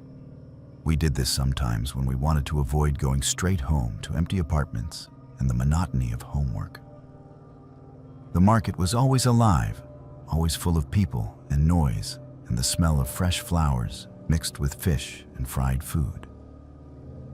Isabella had been my best friend since the 6th grade. She was one of those people who seemed to have a sixth sense about situations, about people. She could walk into a room and immediately tell you which person was lying, which one was hiding something, which one you should avoid. I used to tease her about it, called her psychic, but she would just shrug and say she paid attention to details that other people ignored. That afternoon, her instinct saved both of our lives. We were walking past the flower vendors, and I was trying to convince Isabella to stop at the comic book shop on First Avenue before heading home, when a man approached us. He was maybe in his late 30s or early 40s, tall and slim with dark hair going gray at the temples. He wore a nice pea coat, dark jeans, and leather shoes that looked expensive. Everything about him screamed professional, respectable, harmless, He had a camera hanging around his neck, one of those big digital cameras that photographers use, and he was smiling at us in a friendly, non-threatening way. He said hello, apologized for interrupting, and then launched into his pitch. He explained that he was a photographer working on a feature story for Seattle Metropolitan Magazine about youth culture in the city. He said he had been walking through the market looking for interesting subjects when he spotted us. He said we had exactly the kind of authentic Seattle look he was searching for, whatever that meant. He asked if we would be willing to pose for a few photographs down by the waterfront. He would pay us $50 each for maybe 30 minutes of our time. All we had to do was walk around, maybe sit on a bench, just act natural while he took pictures. He said our parents would need to sign release forms before the photos could be published, and he had the paperwork right there in his bag. $50 was a lot of money to me back then. I was already thinking about what I could buy, already imagining myself telling my mom about this cool opportunity. I looked at Isabella, expecting to see excitement. But instead, her face had gone completely blank. Not scared, not angry, just empty in a way that made my stomach clench with sudden unease.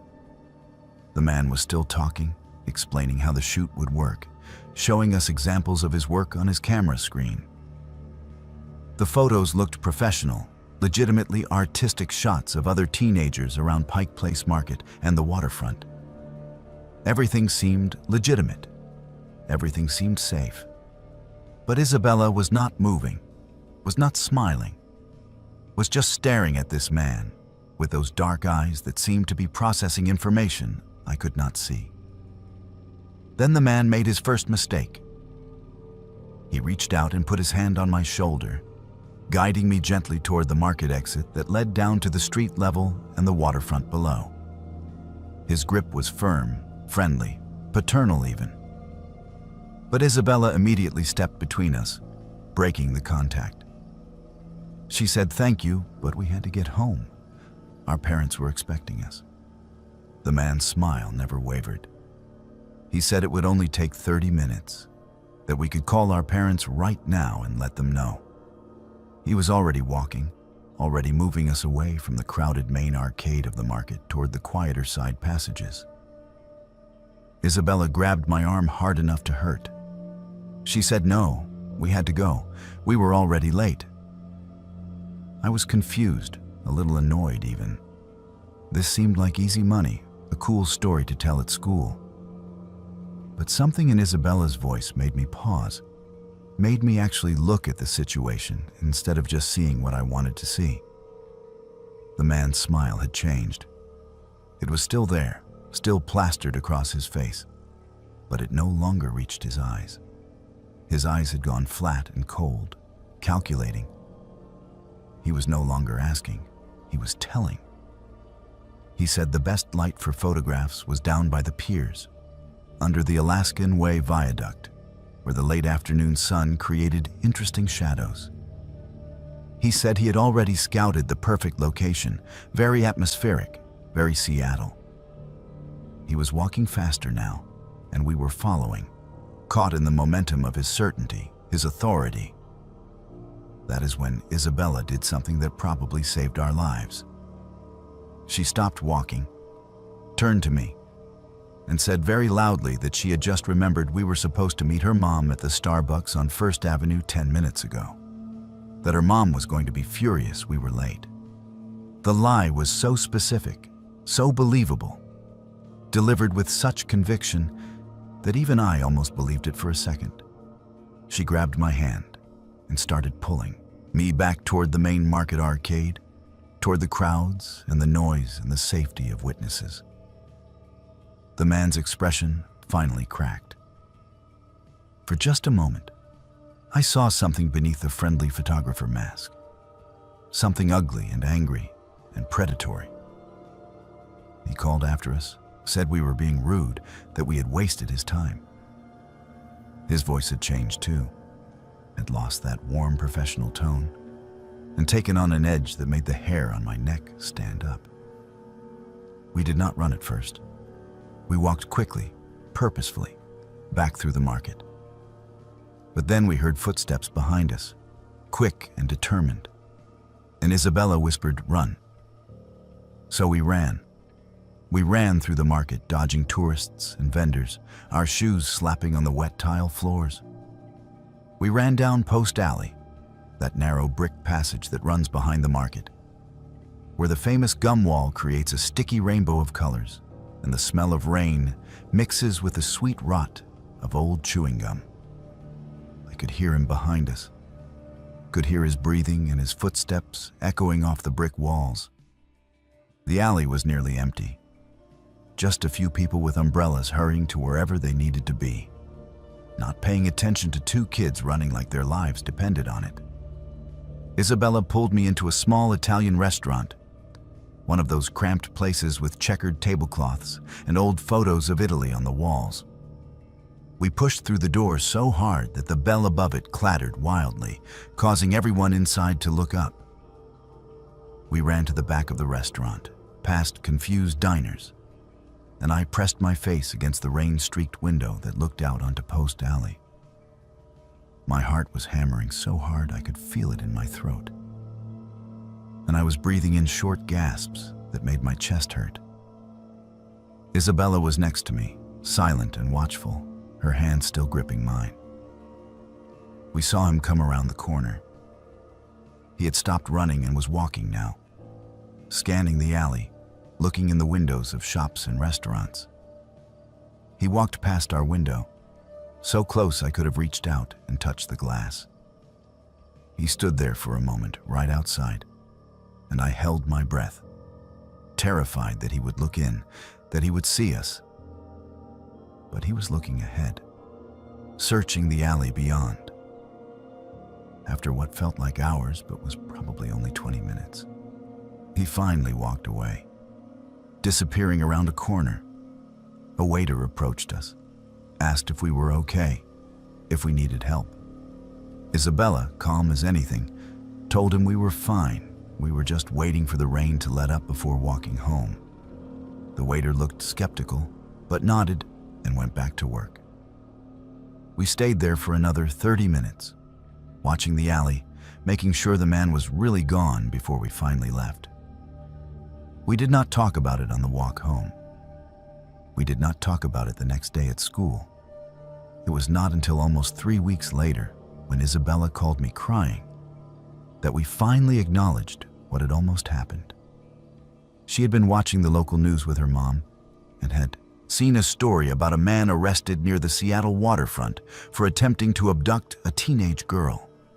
He had approached her outside Pike Place Market, claimed to be a photographer working on a magazine story, offered her money to pose for pictures down by the piers. But this girl had run immediately, had screamed, had caused enough of a scene that witnesses intervened and police were called. The news showed his photo. It was him. Same face, same peacoat, same camera. The reporter said police believed he had been using the photographer's story for months, maybe years, targeting teenagers around Pike Place Market and other tourist areas. They had found photographs in his apartment, hundreds of them, of kids around the city. They were investigating whether he was connected to several missing person cases going back over a decade. I felt sick. I felt cold and hollow and terrified in a way I had never experienced before. We had been so close. If Isabella had not insisted we leave, if she had not grabbed my hand and run, if we had followed him down to those deserted piers under the viaduct where the homeless sleep in cardboard shelters and nobody pays attention to screams that might just be seagulls, I did not want to think about what would have happened. I still do not want to think about it. To this day, I never walk through Post Alley without looking over my shoulder. I am 32 years old now, and I still feel a spike of anxiety when I see someone with a professional camera approaching strangers on the street. I still think about how easily I was fooled, how eagerly I was ready to follow a predator to a secondary location for $50 and the chance to be in a magazine. I think about Isabella's instinct, her immediate recognition that something was wrong even when everything seemed right. I think about the girl who screamed, who fought, who created a scene and got him arrested. I think about all the kids who maybe were not as lucky, who did not have an Isabella, who did not run fast enough. Seattle is a beautiful city. It is my home and I love it. But it taught me young that monsters do not always look like monsters. Sometimes they look like photographers with nice cameras and professional smiles. Sometimes they walk right up to you in the middle of a crowded market and offer you exactly what a lonely, naive kid wants to hear. And sometimes, if you are very lucky, you have a friend who sees through the disguise and pulls you back from the edge before it is too late. My family has lived in Seattle since the 1920s, and my grandmother used to tell me stories about the old Butterworth building on Pike Street. But I never believed her until I started working there. My name is Isabella, and I have always considered myself a rational person, someone who needs evidence and logic to accept something as true. I do not believe in astrology or psychics or any of that supernatural nonsense that seems so popular in Seattle these days. Or at least, I did not believe in it. What happened to me in that building changed everything I thought I knew about the world. The Butterworth building is one of those places in Seattle that most people walk past without really seeing. It sits on Pike Street, not far from the convention center, a solid brick structure that has survived earthquakes and urban renewal and all the changes that have transformed Seattle from a frontier town into a tech hub. Most people who do notice it these days know it as a collection of small businesses, vintage shops, and creative studios. But my grandmother remembered what it was before. She remembered when it was Butterworth and Sons, the most prominent mortuary and funeral home in Seattle, a place where the dead were prepared for their final journey. She used to tell me stories when I was a child, stories about that building that would make my skin crawl. She said that during the Spanish flu epidemic of 1918, the mortuary was overwhelmed with bodies. So many people died so quickly that Butterworth and Sons could barely keep up with the demand. The basement was converted into a temporary morgue, and bodies were stacked in the embalming rooms like cordwood, waiting their turn. She said many of those bodies were children, orphans from the quarantine hospitals who had no family to claim them, no one to mourn them or remember their names.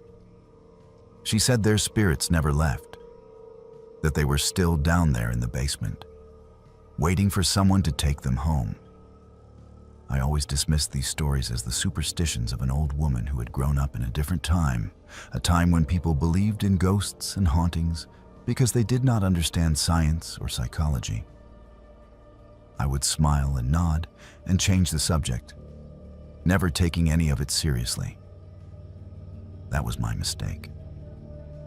I was 23 years old when I took a job at a vintage clothing shop called Ephemera that had opened in part of the old Butterworth building. The space was beautiful in that industrial way that is so popular now. All exposed brick and high ceilings and original hardwood floors worn smooth by a century of footsteps. The shop occupied what had once been the main viewing parlor on the ground floor, where families would gather to pay their respects to their dead. The basement, I was told during my interview, was used for storage. The owner, a woman named Caroline who wore vintage dresses and bright red lipstick, gave me a tour on my first day. She showed me the main floor where we displayed the clothing, the small office in the back where we handled paperwork and online orders, and finally the basement. We descended a narrow wooden staircase that creaked with every step, and I felt the temperature drop noticeably as we went down. The basement was larger than I expected, a series of connected rooms with low ceilings and bare bulb lighting that cast harsh shadows on the brick walls. Caroline explained that we kept overflow inventory down here, boxes of clothing organized by decade and style. She showed me the system, explained how to log items in and out, told me that I would need to come down here several times a day to retrieve pieces for customers or restock the floor displays. Then she paused at the entrance to one of the rooms at the far end of the basement, a room that was darker than the others, and said something that should have been a warning. She said that room gave her the creeps, that she tried to avoid storing anything in there if possible.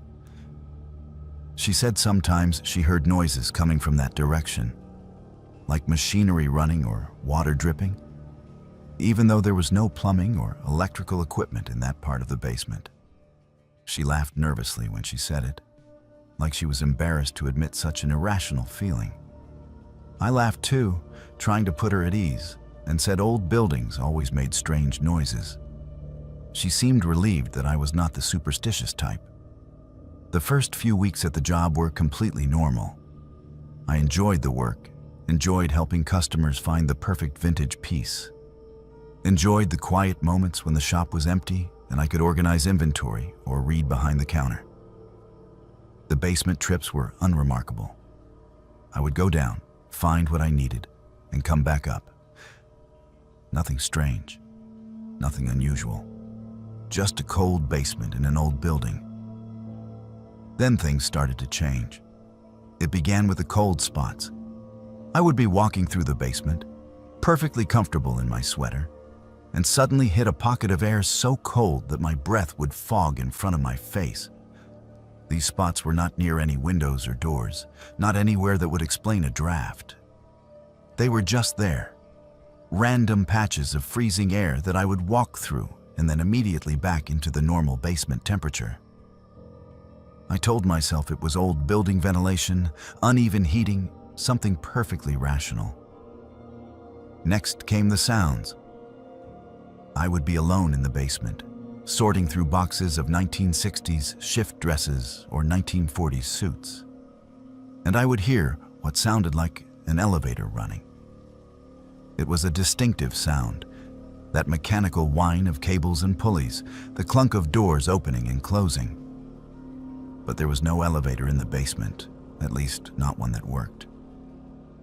Caroline had told me there used to be a service elevator that connected all the floors, the one they used to move caskets and bodies. But it had been sealed shut decades ago when the building was renovated. I would stop what I was doing and listen, trying to pinpoint where the sound was coming from. It always seemed to be coming from that far room, the one Caroline said gave her the creeps. The sound would last for maybe 30 seconds, then stop abruptly, leaving behind a silence that felt heavier than it should. I started to feel uneasy in the basement, started to rush through my tasks down there so I could get back upstairs to the natural light and the presence of customers. I did not tell Caroline about the sounds.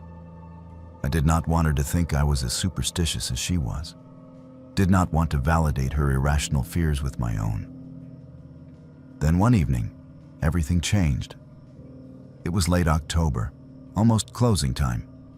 Caroline had left early for a dentist appointment, leaving me to close the shop alone. It was something I had done several times before without incident. I was going through the closing checklist, counting the register, tidying the displays, preparing the deposit. The last task was always to go down to the basement and make sure all the lights were off and the back door was locked. I descended the stairs, my footsteps echoing in the empty building. I walked through the first room, switching off lights as I went. Then the second room, then the third. I was heading toward that far room, the creepy one, when I heard something that made my blood run cold. Children laughing. It was not loud, not raucous playground laughter, but soft and distant, like it was coming from very far away or from behind a thick wall. It had an odd quality to it, echoey and slightly distorted, like an old recording played through damaged speakers. I stopped walking and listened, my heart starting to pound in my chest. The laughter continued for a few seconds, then faded away. I told myself I had imagined it. that it was just sounds from the street above filtering down through the old building in strange ways. But my hands were shaking as I continued toward the back of the basement. That is when I noticed that the door to the far room was open. I was absolutely certain I had not opened it, and Caroline never stored anything in there. The door should have been closed. I approached slowly, every instinct screaming at me to turn around and leave, to go back upstairs and forget about checking that room. But I could not leave without making sure everything was secure. It was my responsibility. I reached the doorway and looked inside. The room was empty except for a few broken wooden chairs stacked in one corner. The single bare bulb that hung from the ceiling was on, casting everything in harsh white light that created deep shadows. I stepped inside to turn off the light, and that is when the smell hit me. Formaldehyde. That sharp, chemical smell that makes your eyes water and your throat close up. It was so strong it made me gag, made me put my hand over my nose and mouth. There was no reason for that smell to be there. The building had not been a mortuary in over 40 years. Nothing in our vintage clothing inventory would smell like that. I backed toward the door, my eyes watering, desperate to get out of that room and back to fresh air. That is when I heard footsteps on the stairs behind me. Small footsteps, like a child's, descending the wooden stairs. I froze, listening to the rhythmic creak, creak, creak of someone coming down. But I was supposed to be alone in the building. I had locked the front door myself. No one could have come in. The footsteps reached the bottom of the stairs and stopped. I stood perfectly still, afraid to move, afraid to breathe. Then I heard them again, closer now, coming through the first room of the basement toward where I stood. I wanted to run, wanted to scream, but I could not seem to make my body obey. I just stood there, frozen, as those small footsteps came closer and closer. Then I saw him. He was standing in the doorway of the far room, a small figure barely 4 feet tall. He looked like he was maybe 7 or 8 years old, wearing clothes from another era, old-fashioned clothes like you would see in photographs from the 1910s. Short pants, a button-up shirt, suspenders. His face was pale, so pale it almost seemed to glow in the harsh basement light. His eyes were dark and sunken, and they were staring right at me. We looked at each other for what could have been seconds or hours. Time seemed to have stopped, seemed to have lost all meaning in that cold basement with the smell of formaldehyde and the sound of my heart hammering in my ears. Then the boy spoke. His voice was quiet, barely a whisper, but I heard it clearly. He said, "I want to go home." That broke the spell. I screamed and ran. I ran through the basement rooms, up the stairs, through the shop, out the front door onto Pike Street. I stood on the sidewalk, gasping for air, shaking so hard my teeth were chattering. People walking past looked at me strangely, gave me a wide berth, probably thought I was drunk or high or crazy. I could not go back inside. I called Carolyn and told her I had a family emergency, that I had to leave immediately. She was concerned, asked if I was okay, if there was anything she could do. I said no, everything was fine, I just had to go. I left the keys in the mail slot and never went back.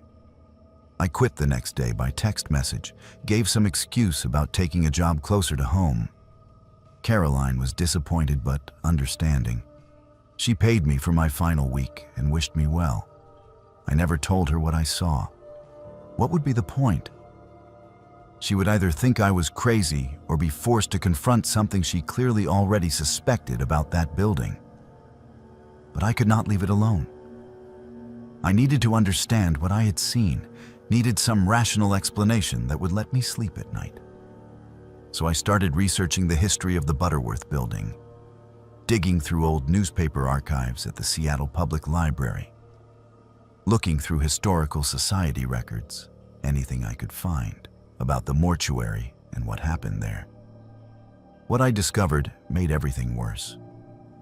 During the Spanish flu epidemic of 1918, Seattle was hit particularly hard. The mortuary records from Butterworth and Sons during that period showed they processed over 300 bodies in a 6-week span, triple their normal capacity. Many of those bodies were children who had died in the quarantine hospitals and orphanages. At least 47 children were processed through that basement with no family to claim them, no one to arrange funerals or burials. They were buried in unmarked graves in a pauper's section of the cemetery, their names recorded only in the mortuary ledgers. I found their names, all 47 of them, listed in fading ink in a ledger book that was more than a century old. Children aged 2 to 12, dead from influenza, alone and forgotten. The ledger noted that most of them were prepared for burial in the basement embalming rooms because the main floor viewing parlors were constantly occupied with paying customers, with families who could afford proper funerals. I think about that boy I saw sometimes. Think about his pale face and his dark eyes and his small voice saying he wanted to go home. I think about all those children who died alone in quarantine, who were processed like inventory in a basement, who were buried without ceremony in graves that do not even have headstones. I think about how their last moments on earth were in that cold basement that smells like formaldehyde, and how maybe some part of them never left. I still drive past that building sometimes when I am in that part of town. I cannot help it. I always slow down and look at the basement windows, those small windows at street level that are usually dark. And sometimes, I swear I can see small faces watching from inside, pale and patient, still waiting after all these years for someone to take them home. I am an avid hiker, and I thought I knew every trail in the Cascades within 50 miles of Seattle. But I had never heard of the 13 steps until I stumbled onto them. My name is Harry, and I've been hiking the Pacific Northwest since I was a teenager. I know these mountains, know these forests, know the way the light filters through the old-growth cedars and Douglas firs in that specific green-gold way that exists nowhere else on Earth. I thought I knew what to expect out there. I thought the wilderness held no surprises for me anymore. I was wrong. It was early September, that perfect time of year when the summer heat is broken, but the fall rains have not yet begun in earnest. The trails are empty of tourists, the foliage is still green and lush, and you can hike for hours without seeing another soul. That is exactly what I was looking for that Saturday morning when I drove out to the Maltby area, to a trailhead I had hiked dozens of times before. I was alone, which was not unusual for me. My friends often complained that I was too intense about hiking, that I moved too fast and wanted to cover too many miles for a casual weekend outing. So I'd gotten used to going solo, used to the solitude and the rhythm of my own footsteps on the trail, the sound of my own breathing in the quiet forest. I enjoyed it. There is something meditative about hiking alone, something that clears the mind and strips away all the noise of daily life. I had seen photos online of a waterfall in this area, a small cascade that was supposed to be particularly beautiful this time of year. The photos showed moss-covered rocks and water tumbling into a clear pool, sunlight breaking through the canopy in dramatic rays. It looked like something out of a fantasy movie, and I wanted to see it in person, wanted to photograph it myself. The problem was that the exact location was not marked on any trail map. The photographer who posted the images had been deliberately vague about where it was, probably trying to keep the spot from being overrun. So I was improvising, using the photos as reference and my own knowledge of the area to guess where the waterfall might be. I hiked the main trail for about 2 miles then started looking for places where a smaller creek might branch off, where there might be a cascade hidden back in the trees. After another half-hour of searching, I spotted what looked like an old trail, barely visible, overgrown with ferns and salal, but still showing the slight depression in the forest floor that indicates a path. I followed it. The trail was narrow and steep, winding between massive cedars and over fallen logs slick with moss and fungi. I had to watch my footing carefully, had to use my hands sometimes to steady myself on the rocks.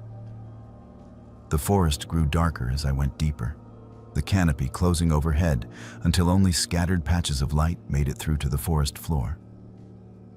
It was beautiful, in that primal, slightly unsettling way that old-growth forest can be, where you feel very small and very temporary in the presence of trees that have been standing for centuries. I hiked for maybe 20 minutes on this overgrown path, and I was starting to think I had made a mistake, that this trail was not going to lead anywhere useful, when I came around a bend and saw them. The steps. They were made of stone, old stone worn smooth by time and weather. They descended into the earth at a steep angle, disappearing into darkness below. There were 13 of them. I counted. Each step was maybe 8 inches high and 2 feet deep, cut from what looked like granite or some other hard stone. They led down to an iron door set into the hillside, a door that looked like it belonged to a root cellar or some kind of old storage facility. The door was rusted and weathered, but still solid.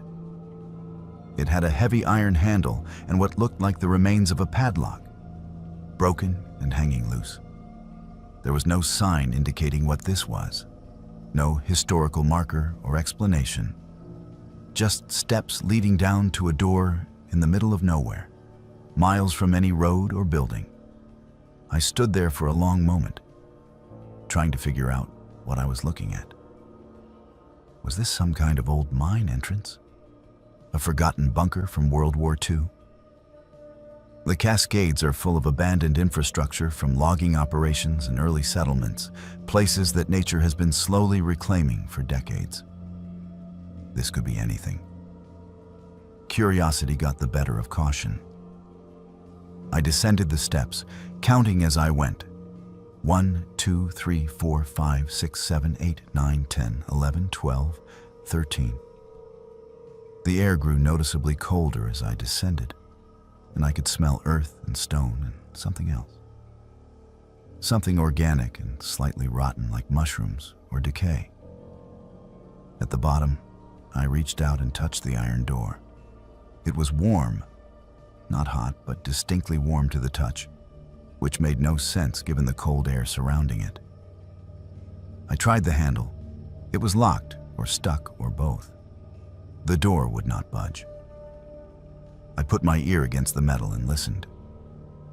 At first I heard nothing, just the faint sound of wind in the trees above me.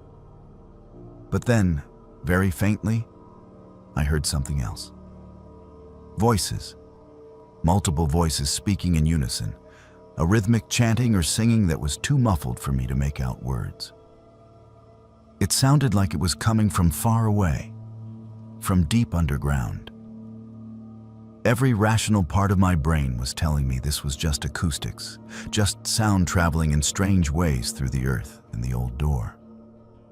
Maybe there were hikers somewhere nearby, and their voices were carrying through some underground passage or rock formation. But it did not sound like casual conversation. It sounded deliberate, ritualistic, like a prayer or an incantation. I stepped back from the door, suddenly very aware of how alone I was, how far from the main trail, how no one knew exactly where I had gone. If something happened to me out here, if I got hurt or lost, it could be days before anyone found me. The thought sent a spike of anxiety through my chest. I turned to climb back up the steps, ready to leave this strange place behind and return to the familiar comfort of the marked trail. I put my foot on the first step and started counting as I climbed. 1, 2, 3, 4, 5, 6, 7, 8, 9, 10, 11, 12, 13, 14. 14. I stopped climbing and counted again. 14 steps. But there had been 13 when I came down. I was sure of it. I had counted carefully. 13 steps down to the door. That is why I had noticed them in the first place. Why they had stuck in my mind. But now, there were 14 steps leading back up to the forest floor. I looked back down at the door. It was still there. Still closed. Still radiating that inexplicable warmth. The chanting had stopped. Everything was silent except for my own harsh breathing and the distant sound of wind in the trees. I counted the steps again, touching each one as I went. 14. Definitely 14. That is when I heard the sound behind me, from the direction of the door. The scrape of metal on metal, like a handle being turned, like a door being opened. I did not look back. I just ran. I scrambled up those 14 steps as fast as I could, using my hands, my feet slipping on the smooth stone. I could hear footsteps behind me now, heavy footsteps climbing from the door, someone or something following me up from that dark place below the earth. I reached the top of the steps and kept running, crashing through the ferns and salal, not caring about the noise I was making, not caring about the branches that whipped across my face and arms. I ran until my lungs burned and my legs felt like rubber, until I broke out of the overgrown trail back onto the main hiking path. Only then did I stop and look back, gasping for breath, my heart hammering so hard I could feel it in my throat. There was nothing behind me, just trees and ferns and filtered sunlight. No footsteps, no pursuer, just the quiet forest. I stood there for a long time, trying to calm down, trying to convince myself that I had panicked over nothing, that I had let my imagination run away with me in a moment of disorientation. But I could not shake the feeling that something had been following me. That if I had looked back at that door, I would have seen something I was not meant to see. I made my way back to the trailhead, back to my car. I did not try to find the waterfall. I just wanted to be out of those woods, wanted to be around other people, wanted to be somewhere that made sense. But I could not leave it alone. When I got home, I started searching online for any information about stone steps in the Maltby area, about old structures or historical sites in those woods. I found nothing. Then I started searching for urban legends, for strange stories about the Cascades near Seattle. That is when I found a forum post from 3 years ago. Someone else had found the steps. They described them exactly as I had seen them, 13 stone steps leading down to an iron door. But this person had tried to open the door and claimed to have gotten it partially open before fear drove them away. They said they saw torchlight inside, saw what looked like a stone chamber stretching back into the hillside, saw figures in robes standing in a circle around something on the floor. They ran, just like I had. The comments on that post were mostly dismissive. People saying it was a creative writing exercise or someone looking for attention. But one comment stuck with me. It was from a user with no profile picture and a randomly generated username. They wrote that in the 1970s, a group calling themselves the Temple of the Earth Mother had purchased land in the Maltby area and built an underground sanctuary for their rituals.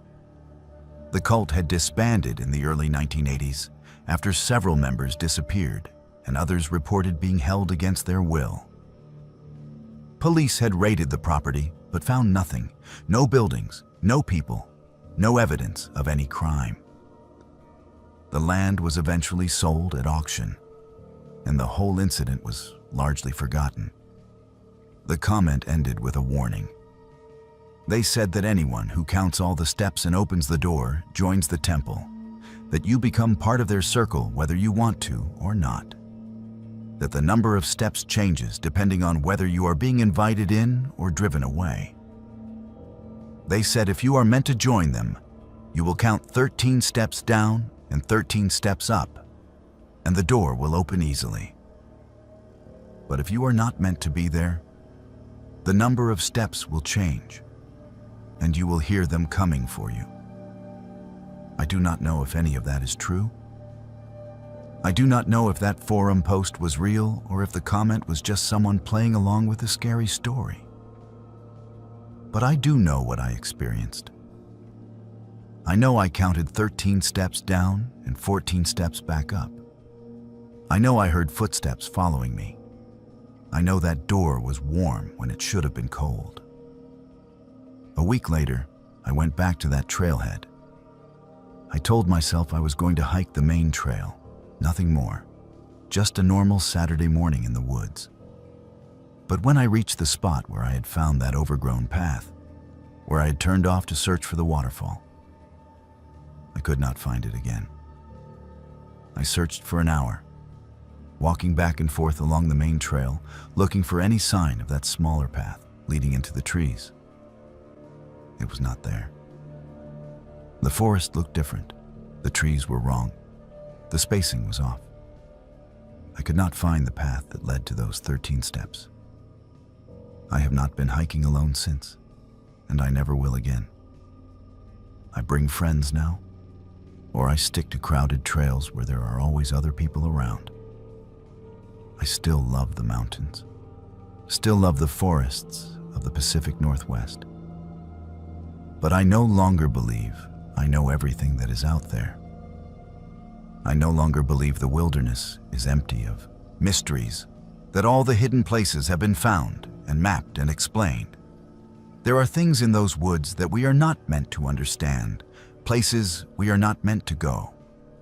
The 13 steps are one of those places. And whatever is waiting behind that iron door, whatever keeps that underground sanctuary alive decades after the cult supposedly disbanded, I hope I never find out.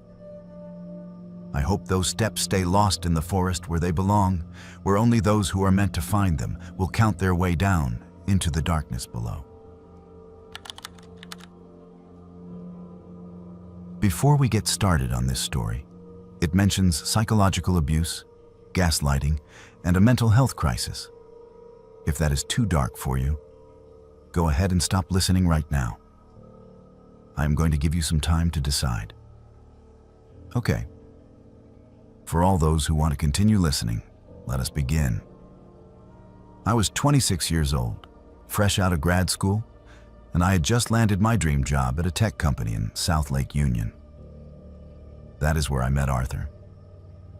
My name is Poppy, and for a long time after what happened, I questioned everything about myself, questioned my own sanity, questioned whether I could trust my own mind. That is what he wanted. That was always the point.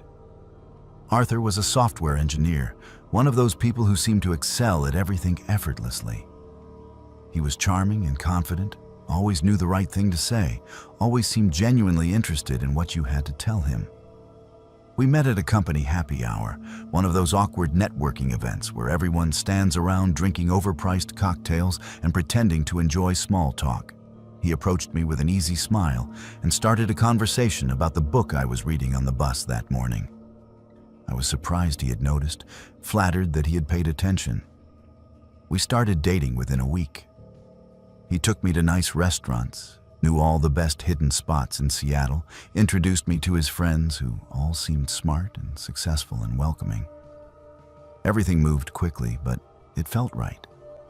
It felt like I had finally found someone who understood me, who appreciated me for who I was. My friends were happy for me. My sister Daisy said she had never seen me so relaxed, so confident.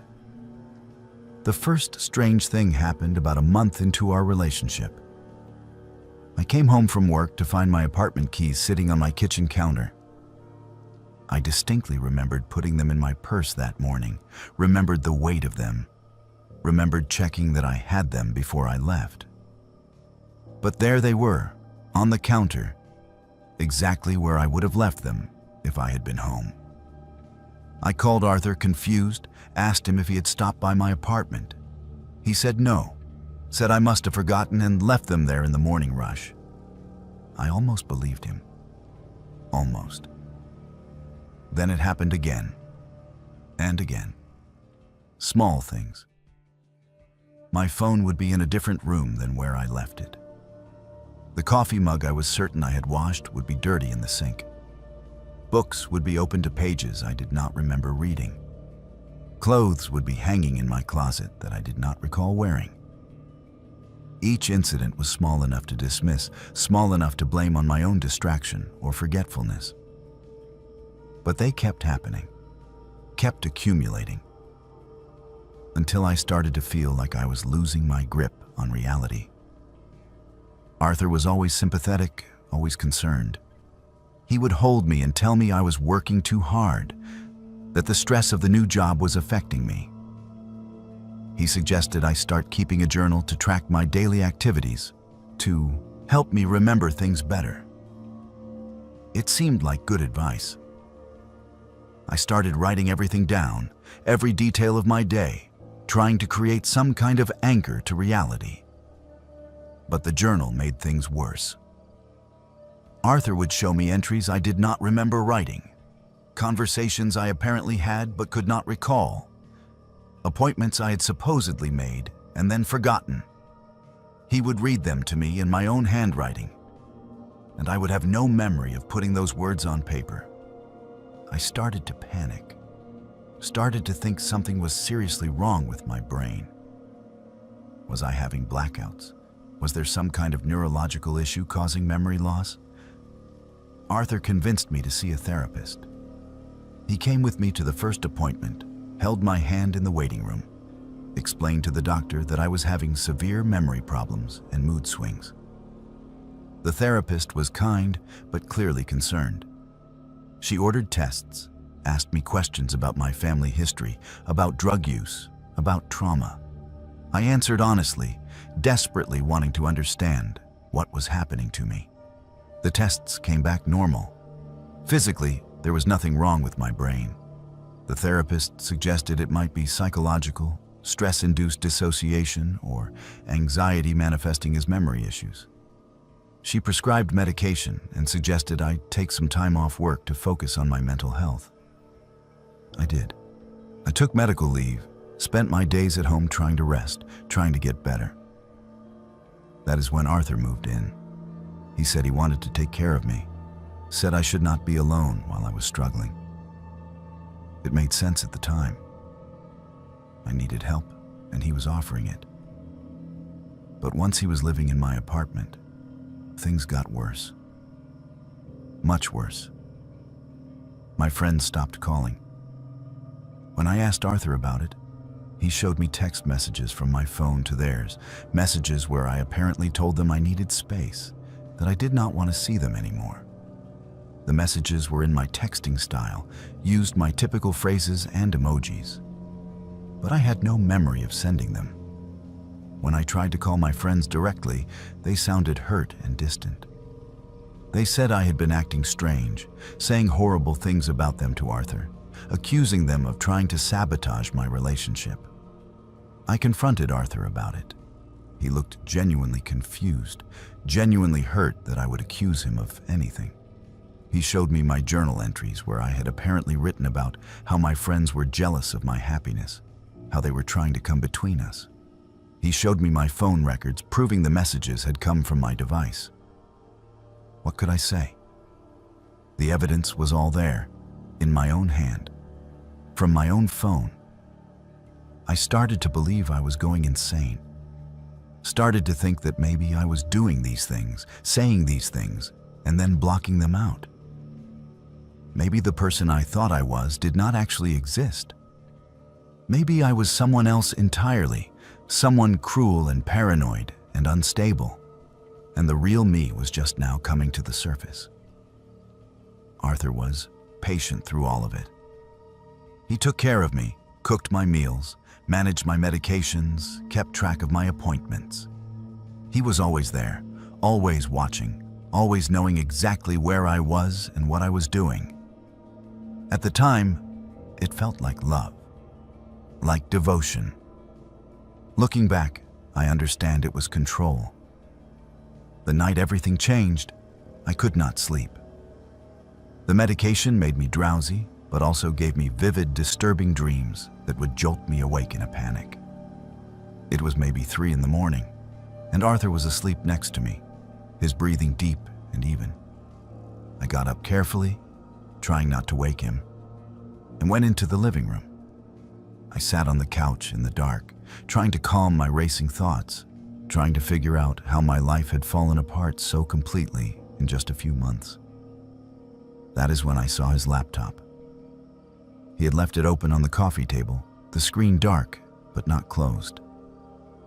I had never looked through Arthur's computer before, had never felt the need to. But something made me reach out that night, made me tap the keyboard to wake the screen. It was not password protected. The browser was still open to a tab, and what I saw there made my blood run cold. It was a forum, some kind of online community I had never heard of. The thread Arthur had been reading was titled Advanced Gaslighting Techniques.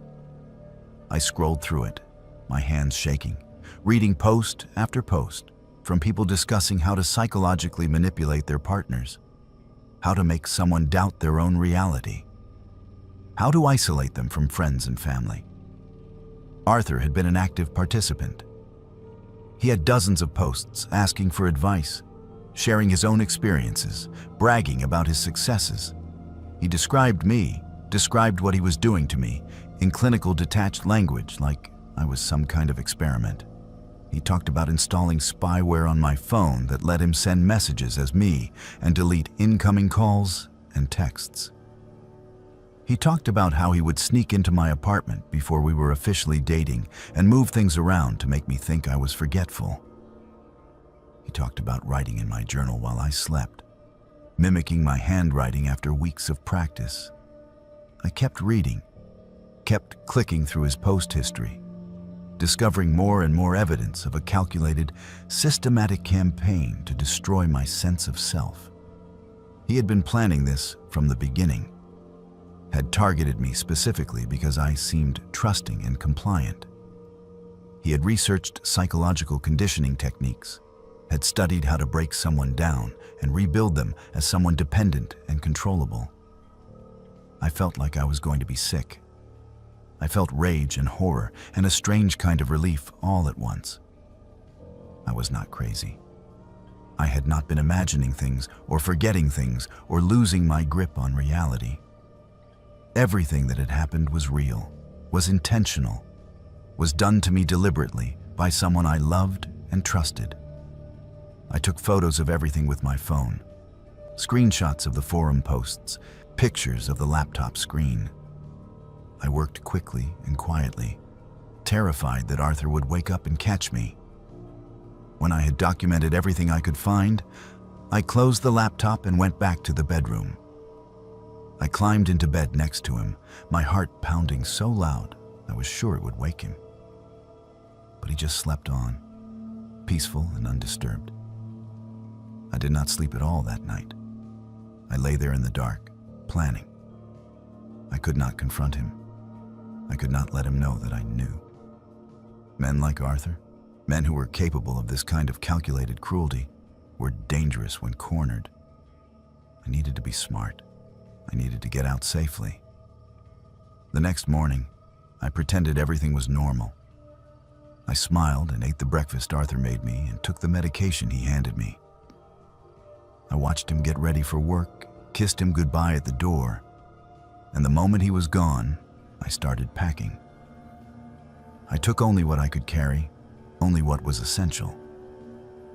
I called my sister Daisy from a payphone in a grocery store parking lot because I did not trust my own cell phone anymore.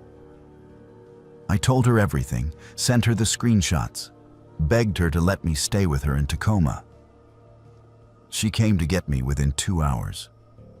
We drove away from my apartment, away from Seattle, away from Arthur and the life he had constructed for me. I filed a police report that same day. I got a restraining order with the evidence I had gathered. The police told me what Arthur had done was not technically illegal in all aspects, that psychological abuse was difficult to prosecute. But the spyware and unauthorized access to my phone and computer could potentially result in charges.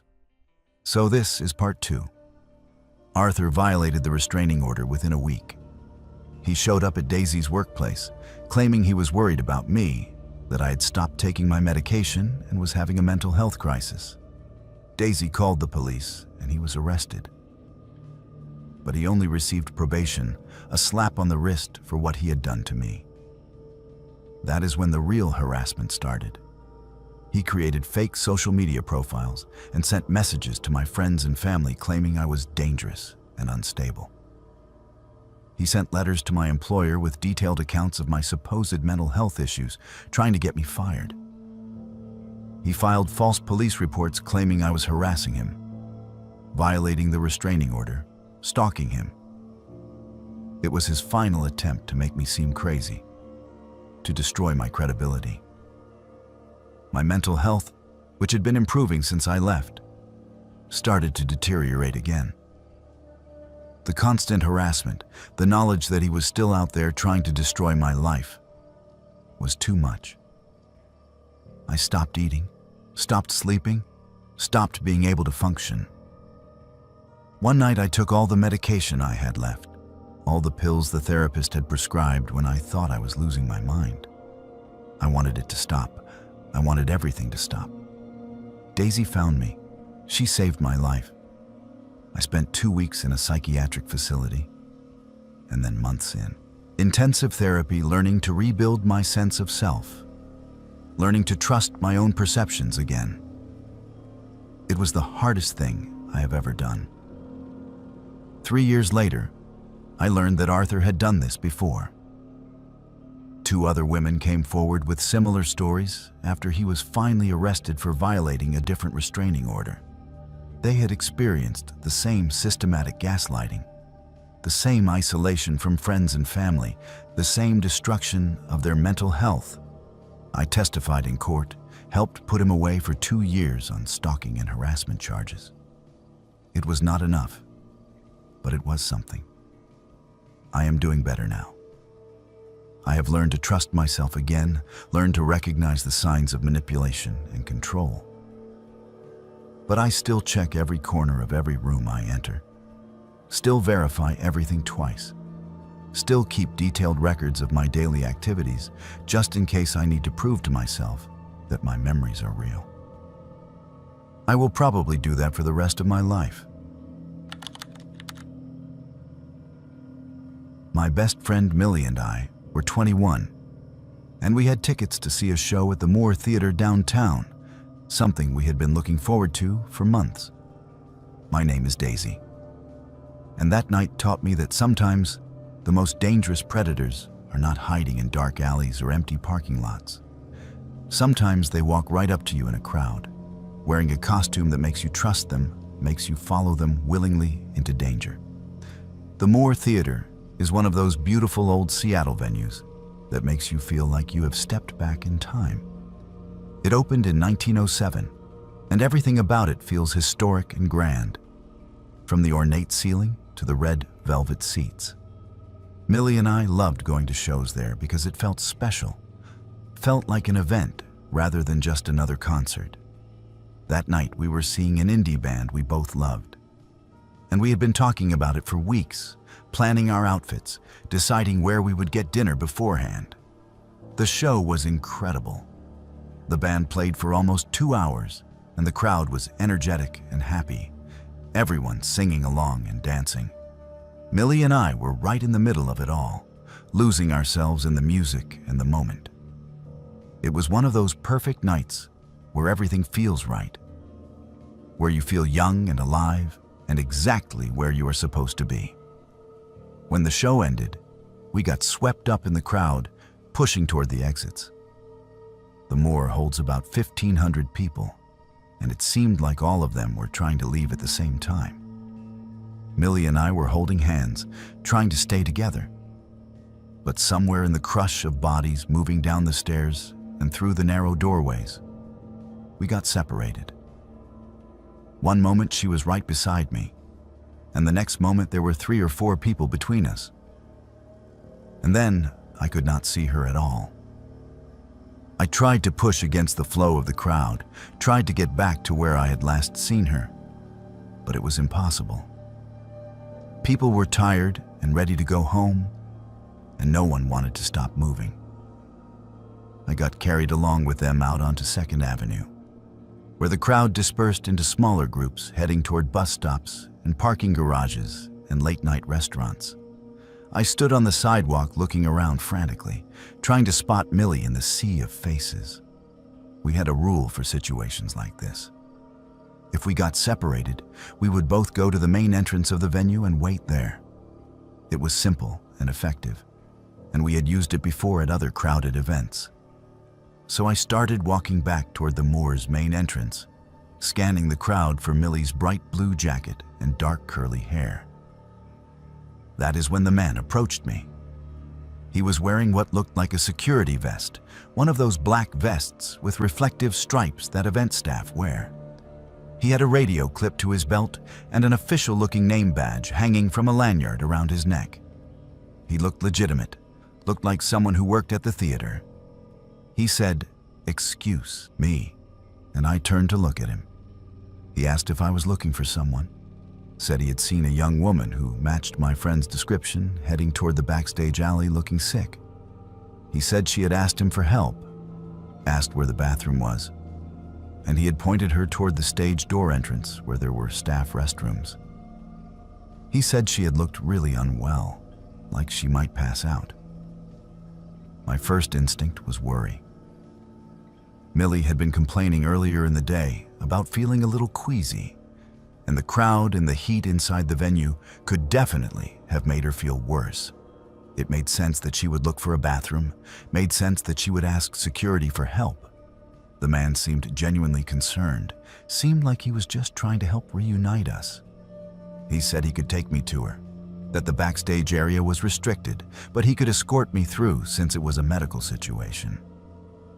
He gestured toward an alley that ran alongside the theater, a narrow passage that I knew connected 2nd Avenue to the loading dock area behind the building. I had walked past that alley dozens of times, but had never gone down it. I started to follow him, but something made me hesitate.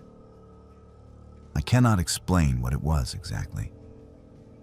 Maybe it was the way he kept trying to position himself between me and the street, or the way his hand kept reaching out like he wanted to take my arm. Or maybe it was just some instinct that told me something was wrong. Whatever it was, I stopped walking. I said I would just call my friend instead. Pulled out my phone to dial Millie's number. The man's expression changed for just a second. Just a flicker of something that was not concern or helpfulness. It was frustration, maybe anger. But then the friendly expression was back, and he was saying that was probably a good idea, that he was sure my friend would turn up soon. But he did not leave. He stood there watching me, and I realized his hand was on my arm now. Not grabbing, but definitely touching, definitely maintaining contact. He said again that he could take me to her, that it would only take a minute, that my friend was probably worried about where I was. I pulled my arm away and said, "No, thank you." Said I was going to wait at the main entrance like we had planned. I started walking back toward the crowd of people still lingering outside the theater's main doors. The man followed me for a few steps, saying something about how I was being silly, how my friend needed help, how I should just come with him. I turned around and looked at him, really looked at him. The security vest looked wrong somehow. Too new and too clean compared to the worn vests I had seen the actual Moore staff wearing during the show. The name badge was blank, just a generic clip-on badge with no name or photo. The radio on his belt was not even turned on. I could see the power light was off. I said loudly, clearly, that I did not need his help and to please leave me alone. Several people in the crowd turned to look at us, and the man's face went hard and ugly for a moment. Then he turned and walked quickly back toward that alley, disappearing into the shadows between buildings. I was shaking as I made my way back to the main entrance. I found Millie there within 2 minutes, exactly where she was supposed to be, safe and healthy and confused about why I looked so scared. I told her what had happened, described the man and what he had said. Her face went pale. She pulled out her phone and showed me a news article from 3 weeks earlier. There had been an attempted abduction near the Moore Theater. A woman in her 20s had been approached by a man in a fake security vest who claimed her friend was sick backstage. Unlike me, she had followed him into the alley. He had tried to force her into a van that was waiting at the loading dock, but she had fought and screamed and managed to break away. The article included a description of the suspect. It matched the man who had just approached me. We found actual Moore Theater security staff and reported what had happened. They immediately radioed police and took a detailed description from me. They said there had been 2 other similar incidents in the past month, all using the same tactic. A man wearing a fake security vest, claiming someone's friend or family member was sick or hurt backstage, trying to lure young women into isolated areas around the theater. The police arrived and took my statement. They asked me to look at some photos, and I identified the man from a lineup of images. They said they had been looking for him for weeks, that he had been targeting women leaving concerts and events at several downtown venues. They had surveillance footage from other locations, but had not been able to identify him or catch him in the act. My description and the fact that he had tried again at the Moore gave them fresh leads to pursue. I found out 2 weeks later that they had arrested him. He was attempting the same scheme outside a different concert venue. But this time, undercover officers were watching. They caught him trying to lead a woman toward a parking garage, caught him with zip ties and duct tape in his pockets. The police said I was lucky, that if I had followed him into that alley, if I had not stopped and questioned what was happening, the outcome could have been very different. Millie and I still go to concerts together, still love live music and the energy of a crowd. But we do not go to downtown Seattle venues anymore. We stick to smaller neighborhood theaters, places where we can park close and walk directly from the car to the entrance and back again. We keep our phones charged and our keys in our hands. We never let ourselves get separated in a crowd, and if we do, we immediately text rather than going to look for each other. I think about that night often. Think about how easily I almost followed that man. He looked legitimate, sounded legitimate, played perfectly on my worry for my friend. If I had been a little more drunk, a little more distracted, a little less suspicious by nature, I would have walked right into that alley with him. I would have become another statistic, another cautionary tale, another reason for young women to be afraid. The thing that haunts me most is how many times I had seen that man before and never noticed him. When the police showed me the surveillance footage from other venues, I recognized him. He had been at other shows Millie and I had attended, other nights when we had been in those crowds, other moments when he could have approached us. He had been watching, waiting, choosing his targets carefully. I never go to downtown Seattle shows anymore without keeping my phone fully charged and my keys between my fingers. I trust my instincts now. Trust that feeling when something seems wrong, even if I cannot articulate why. And I never, ever follow someone who claims to be security without verifying it first, without seeing their real credentials, without making sure other people know where I am going. Those few seconds of hesitation, that small voice that told me to stop and think, probably saved my life that night. I listen to that voice now. I always will. I took a job as a night security guard at an office building in Pioneer Square to help pay for college. The building dated back to the 1890s, and I was told it survived the Great Seattle Fire. My name is Jacob, and what happened to me during those night shifts changed everything I thought I understood about reality, about history, about the thin membrane that separates our world from whatever existed before us. Pioneer Square is the oldest neighborhood in Seattle, and the buildings there carry weight, carry history in a way that newer parts of the city do not. Walking those streets feels different, especially at night when the bars close and the tourists leave, and you are alone with the brick and stone and shadows. The building where I worked was 6 stories tall, red brick with high arched windows, the kind of solid construction they do not do anymore. It housed various offices, tech startups and law firms and consulting companies, all empty after 6 in the evening. My shift ran from midnight to 8 in the morning, Sunday through Thursday. The pay was decent for essentially doing nothing, and the work was easy. I would arrive at midnight, check in with the evening guard, who was always happy to leave, and then spend the next 8 hours doing rounds through the building, monitoring the security cameras and trying to stay awake. I brought textbooks and studied between rounds, drank too much coffee, listened to podcasts to pass the time. The building had 6 floors above ground. The security office was in the lobby, a small room with monitors showing feeds from cameras throughout the building. My routine was simple. Every 2 hours, I would do a complete sweep of the building, taking the elevator to the 6th floor and then walking down the stairs, checking each floor as I descended. I would make sure all the doors were locked, all the lights in the stairwells were working, everything was as it should be. Then I would return to the security office and wait for the next round. I had been working there for about 3 weeks when it happened. It was a Tuesday night, or technically Wednesday morning, around 2 in the morning. The building was dead quiet in that way that old buildings get at night. Not silent, but filled with small sounds.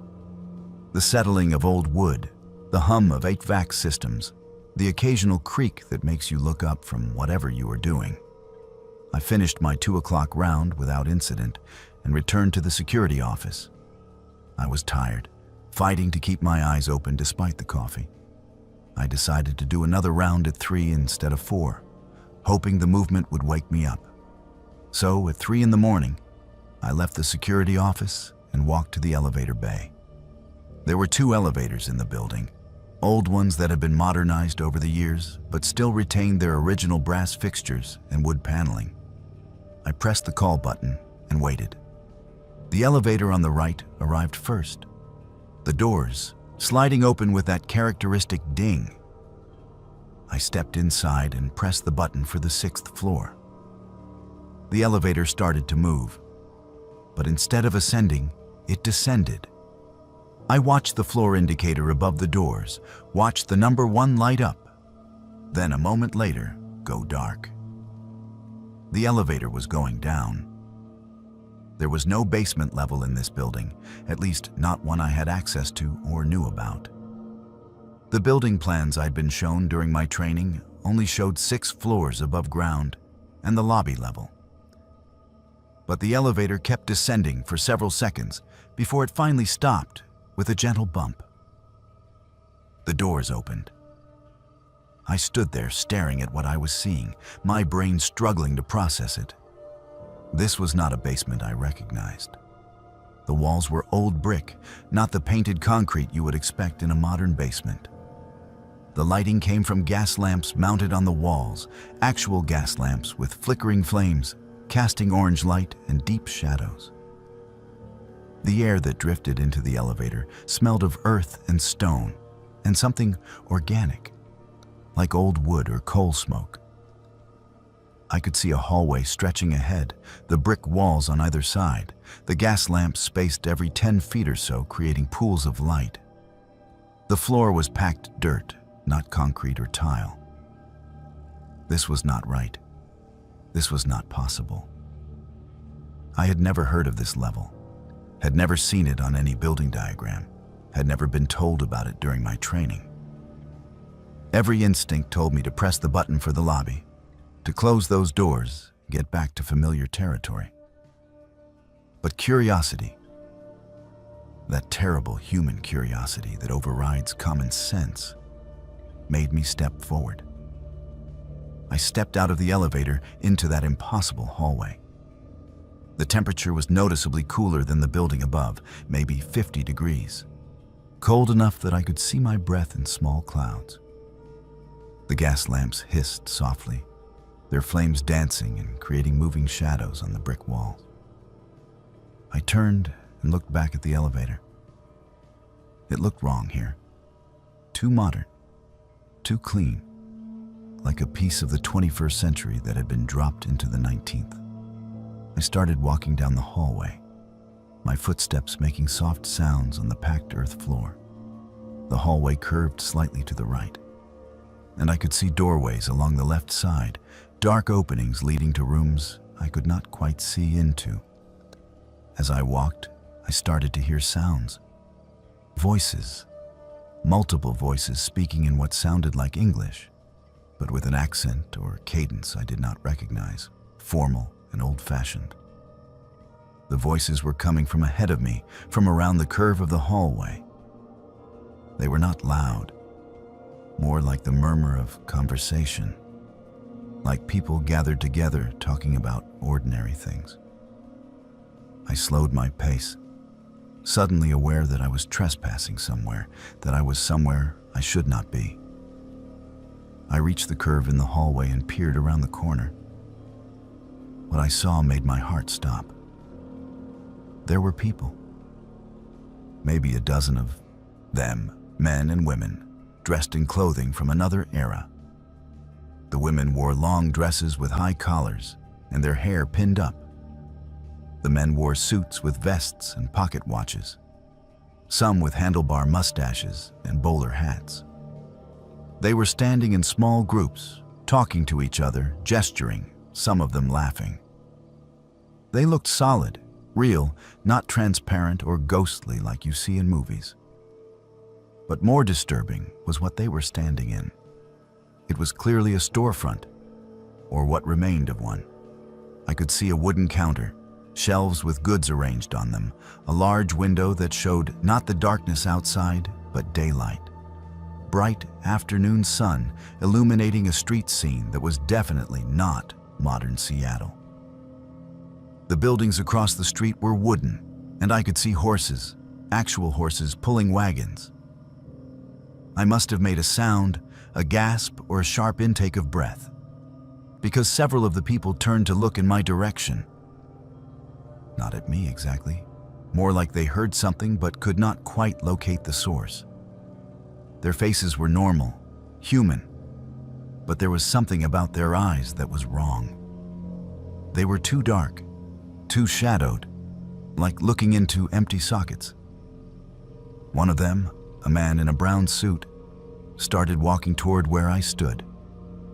He was looking right at me now, his head tilted slightly like he was trying to bring me into focus.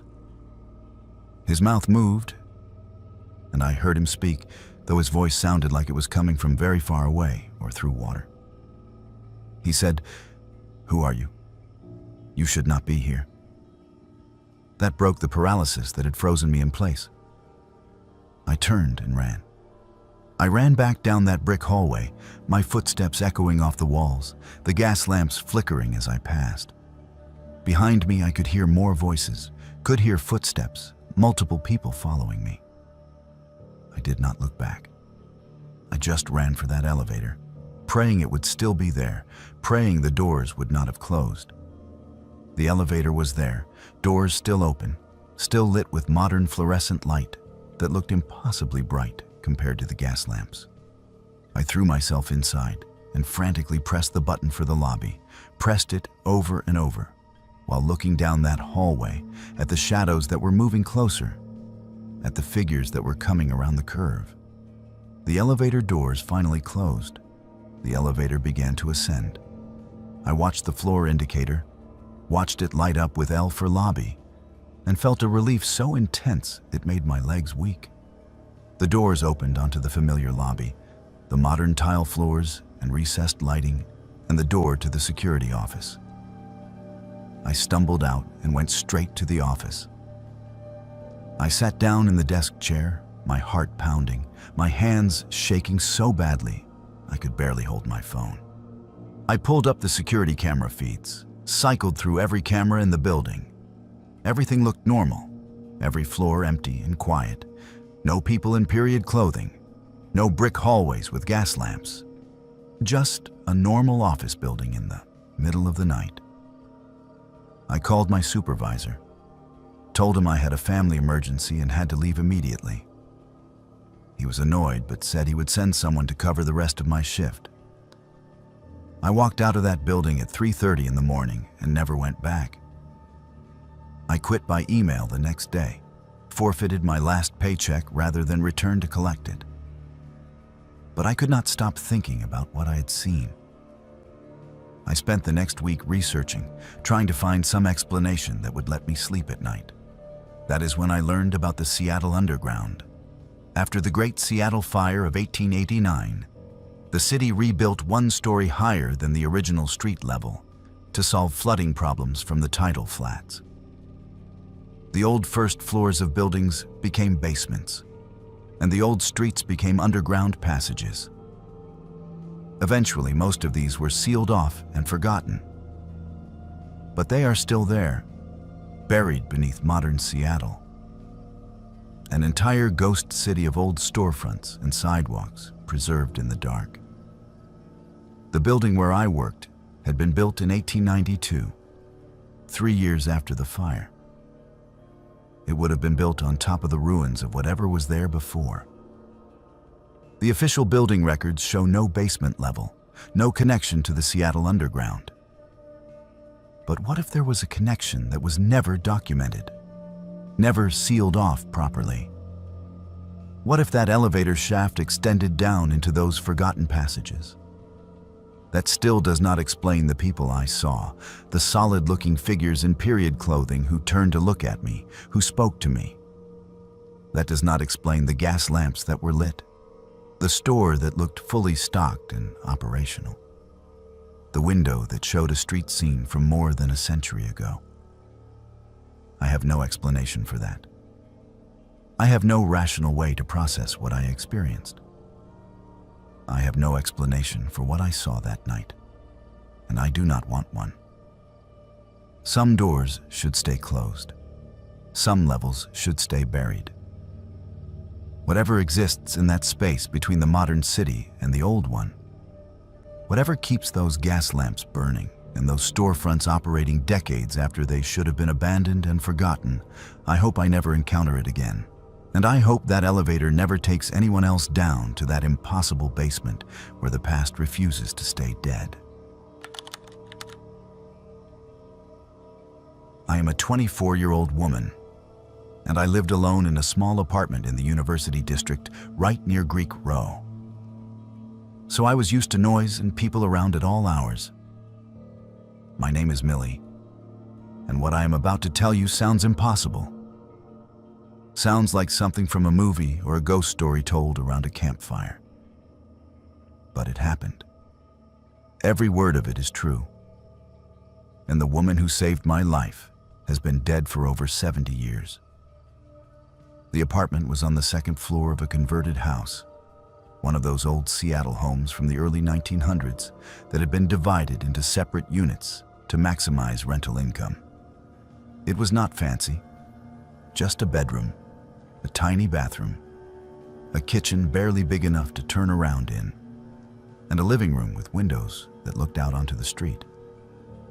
But it was mine, the first place I had ever lived completely alone, and I loved it despite its quirks and flaws. From the first week I moved in, I noticed strange things, small things. The bedroom door would swing open on its own even when I was certain I had closed it. The lights in the bathroom would flicker for no reason. I would smell lavender perfume, sweet and old-fashioned, even though I did not own any perfume and certainly not lavender. My landlord, an older woman who lived on the first floor, just smiled when I mentioned these things. She said the house had character, that old houses did strange things. I did not push it. Then one night, about 3 weeks after I moved in, I woke up around 2 in the morning to find my bedroom door standing wide open. I was certain I had closed it before going to bed. I always closed it, always locked it, even though I lived alone. It was a habit from childhood, a need to have that barrier between me and the rest of the apartment. But there it was, open, the hallway beyond dark and still. I got up and closed it, checked the lock. Everything seemed fine. I went back to bed but could not shake the feeling that something was off, that something was different. I lay there in the dark, listening to the sounds of the house, the creaks and groans that old buildings make as they settle. Then I smelled it. Lavender. Strong and unmistakable, like someone wearing too much perfume had just walked past my bed. I turned on the light. The room was empty. Just me and my furniture and that overwhelming smell of flowers. I checked the window, thinking maybe it was coming from outside. Maybe someone in the house next door. But the smell was too strong, too present, like the source was right there in the room with me. I did not sleep well that night, and I started to pay more attention to the strange occurrences in the apartment. The bedroom door opening happened almost every night. Items would move, small things. A book I left on the coffee table would be on the kitchen counter. My keys would be by the door when I was certain I had left them in my purse. The lavender smell came and went, sometimes faint, sometimes so strong it made my eyes water. I decided to do some research. I went to the University of Washington Library and searched through old Seattle City directories and newspaper archives, trying to find information about the house, about who had lived there before it was converted into apartments. It took me almost a week of searching, but I finally found something. In 1952, a woman named Rosie Sutton had been murdered in that house. She was 28 years old, lived alone on the second floor, worked as a secretary downtown. Her ex-boyfriend had broken in one night, angry that she had ended their relationship, angry that she had moved on. He stabbed her in her bedroom. She died before the ambulance arrived.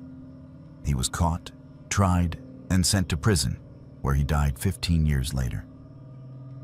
The article included a photo of Rosie. She was pretty, with dark hair styled in the fashion of the early 50s, wearing a dress with a modest collar and a pearl necklace. She looked kind, looked like someone you would want to be friends with.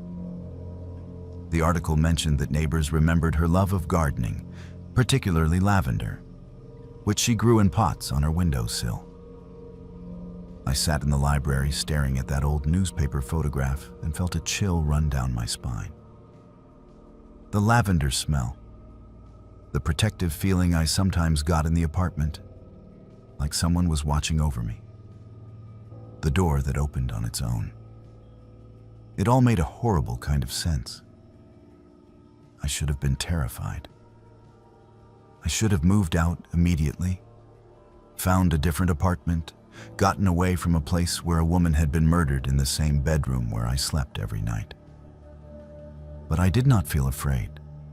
The presence in the apartment, whatever it was, did not feel malevolent or threatening. It felt protective, watchful, like Rosie was still there, still looking out for the young woman living alone in her old home. I started talking to her. I know how that sounds. But late at night, when I smelled the lavender or saw the bedroom door open, I would say hello, would thank her for keeping me company. Sometimes I would tell her about my day, about classes at the university or problems with friends. I never got a response, never saw anything or heard a voice. But the apartment felt warmer somehow, felt less lonely. Then one night, about 4 months after I moved in, everything changed. I had gone to bed early, around 11, exhausted from a long day of classes and work. I fell asleep quickly and slept deeply until something woke me. I did not know what at first. I just opened my eyes and found myself completely alert, my heart pounding with adrenaline, even though I had no idea why. Then I heard it. A sound from the living room. A footstep. Then another. Someone was in my apartment. I froze in bed, barely breathing, listening. More footsteps, slow and deliberate. Someone moving through my living room toward the bedroom. My phone was in the living room, charging on the kitchen counter. I had no way to call for help. The bedroom door was closed, and I could see the handle starting to turn. That is when my bedroom door slammed shut. Not just closed, but slammed with such force that the whole wall shook. Then I heard the lock engage, that distinctive click of the deadbolt sliding into place. But I was in bed. I was 10 feet away from the door. There was no one else in the room. The door handle rattled violently, someone on the other side trying to force it open. Then a man's voice, low and angry, cursing. He was trying to get into my bedroom, and the only thing stopping him was a door that had locked itself. I heard a woman's voice then, clear and strong, shouting from somewhere in the apartment. "Get out! Leave her alone!" It was not my voice. It was not anyone I knew. It was a voice from another time, commanding and fierce. There was a crash, the sound of something heavy hitting the floor, then more cursing from the man. I heard him stumble, heard his footsteps running toward the apartment entrance, heard the front door bang open, and then footsteps pounding down the stairs. Then silence. I stayed in bed, shaking, too terrified to move. I waited for what felt like hours, but was probably only 20 minutes. Then my bedroom door unlocked. I heard the deadbolt slide back. The door swung open slowly, revealing the dark hallway beyond. The apartment was empty. The front door was standing wide open, cold air rushing in from outside. I grabbed my phone from where it had mysteriously appeared on my nightstand, even though I knew it should have been in the living room, and called 911.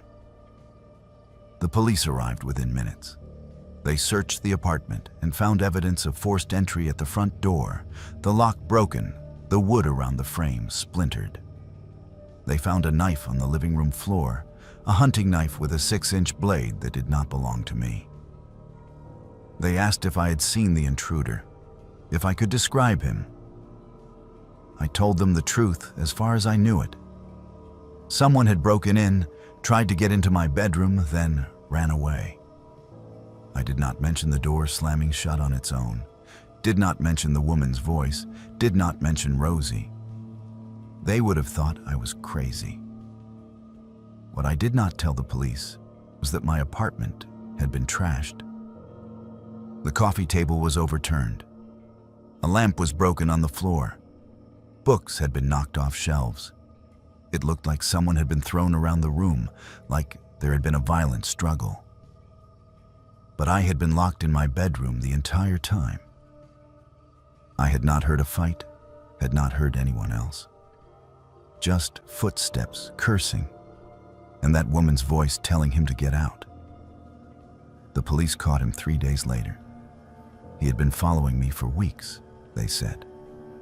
Watching my routine, learning my schedule, waiting for the right opportunity. He had dozens of photos of me on his phone, pictures taken from across the street, pictures of me going to class, going to work, coming home.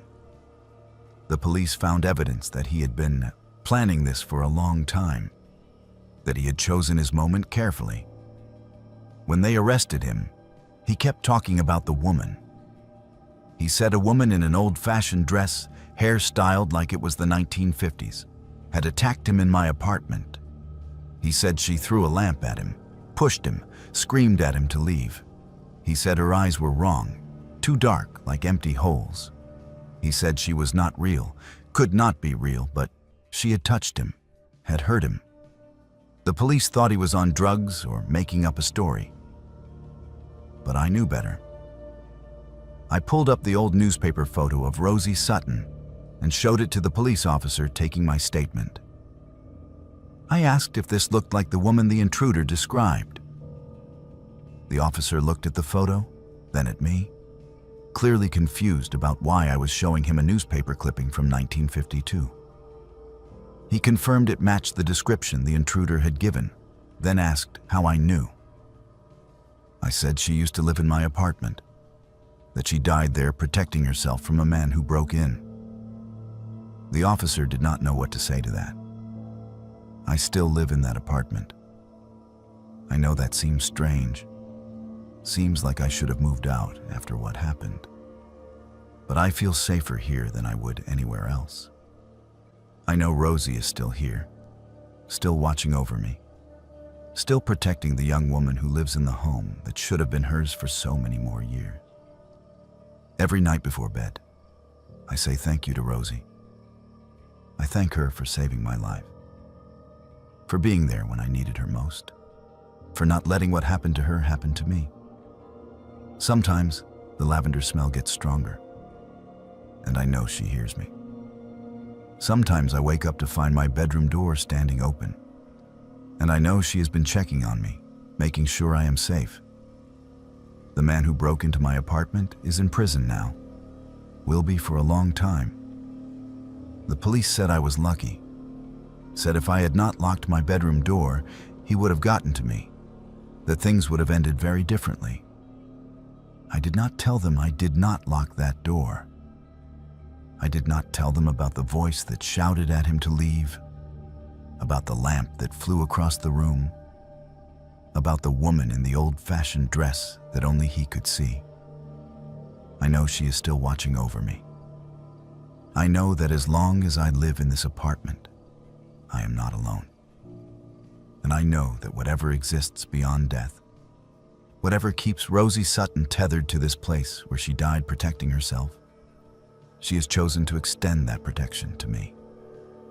I am grateful for it. I am grateful for her. And I hope that somehow, in whatever way she can understand, she knows that her death was not meaningless, that she is still saving lives, still fighting back against the kind of man who took hers. Every night before I go to sleep, I make sure to say it out loud. Thank you, Rosie. Thank you for being here. Thank you for keeping me safe. And every night, the smell of lavender grows a little stronger, and I know she is still there, still watching, still waiting to protect the next woman who needs her. I know she is still watching over me,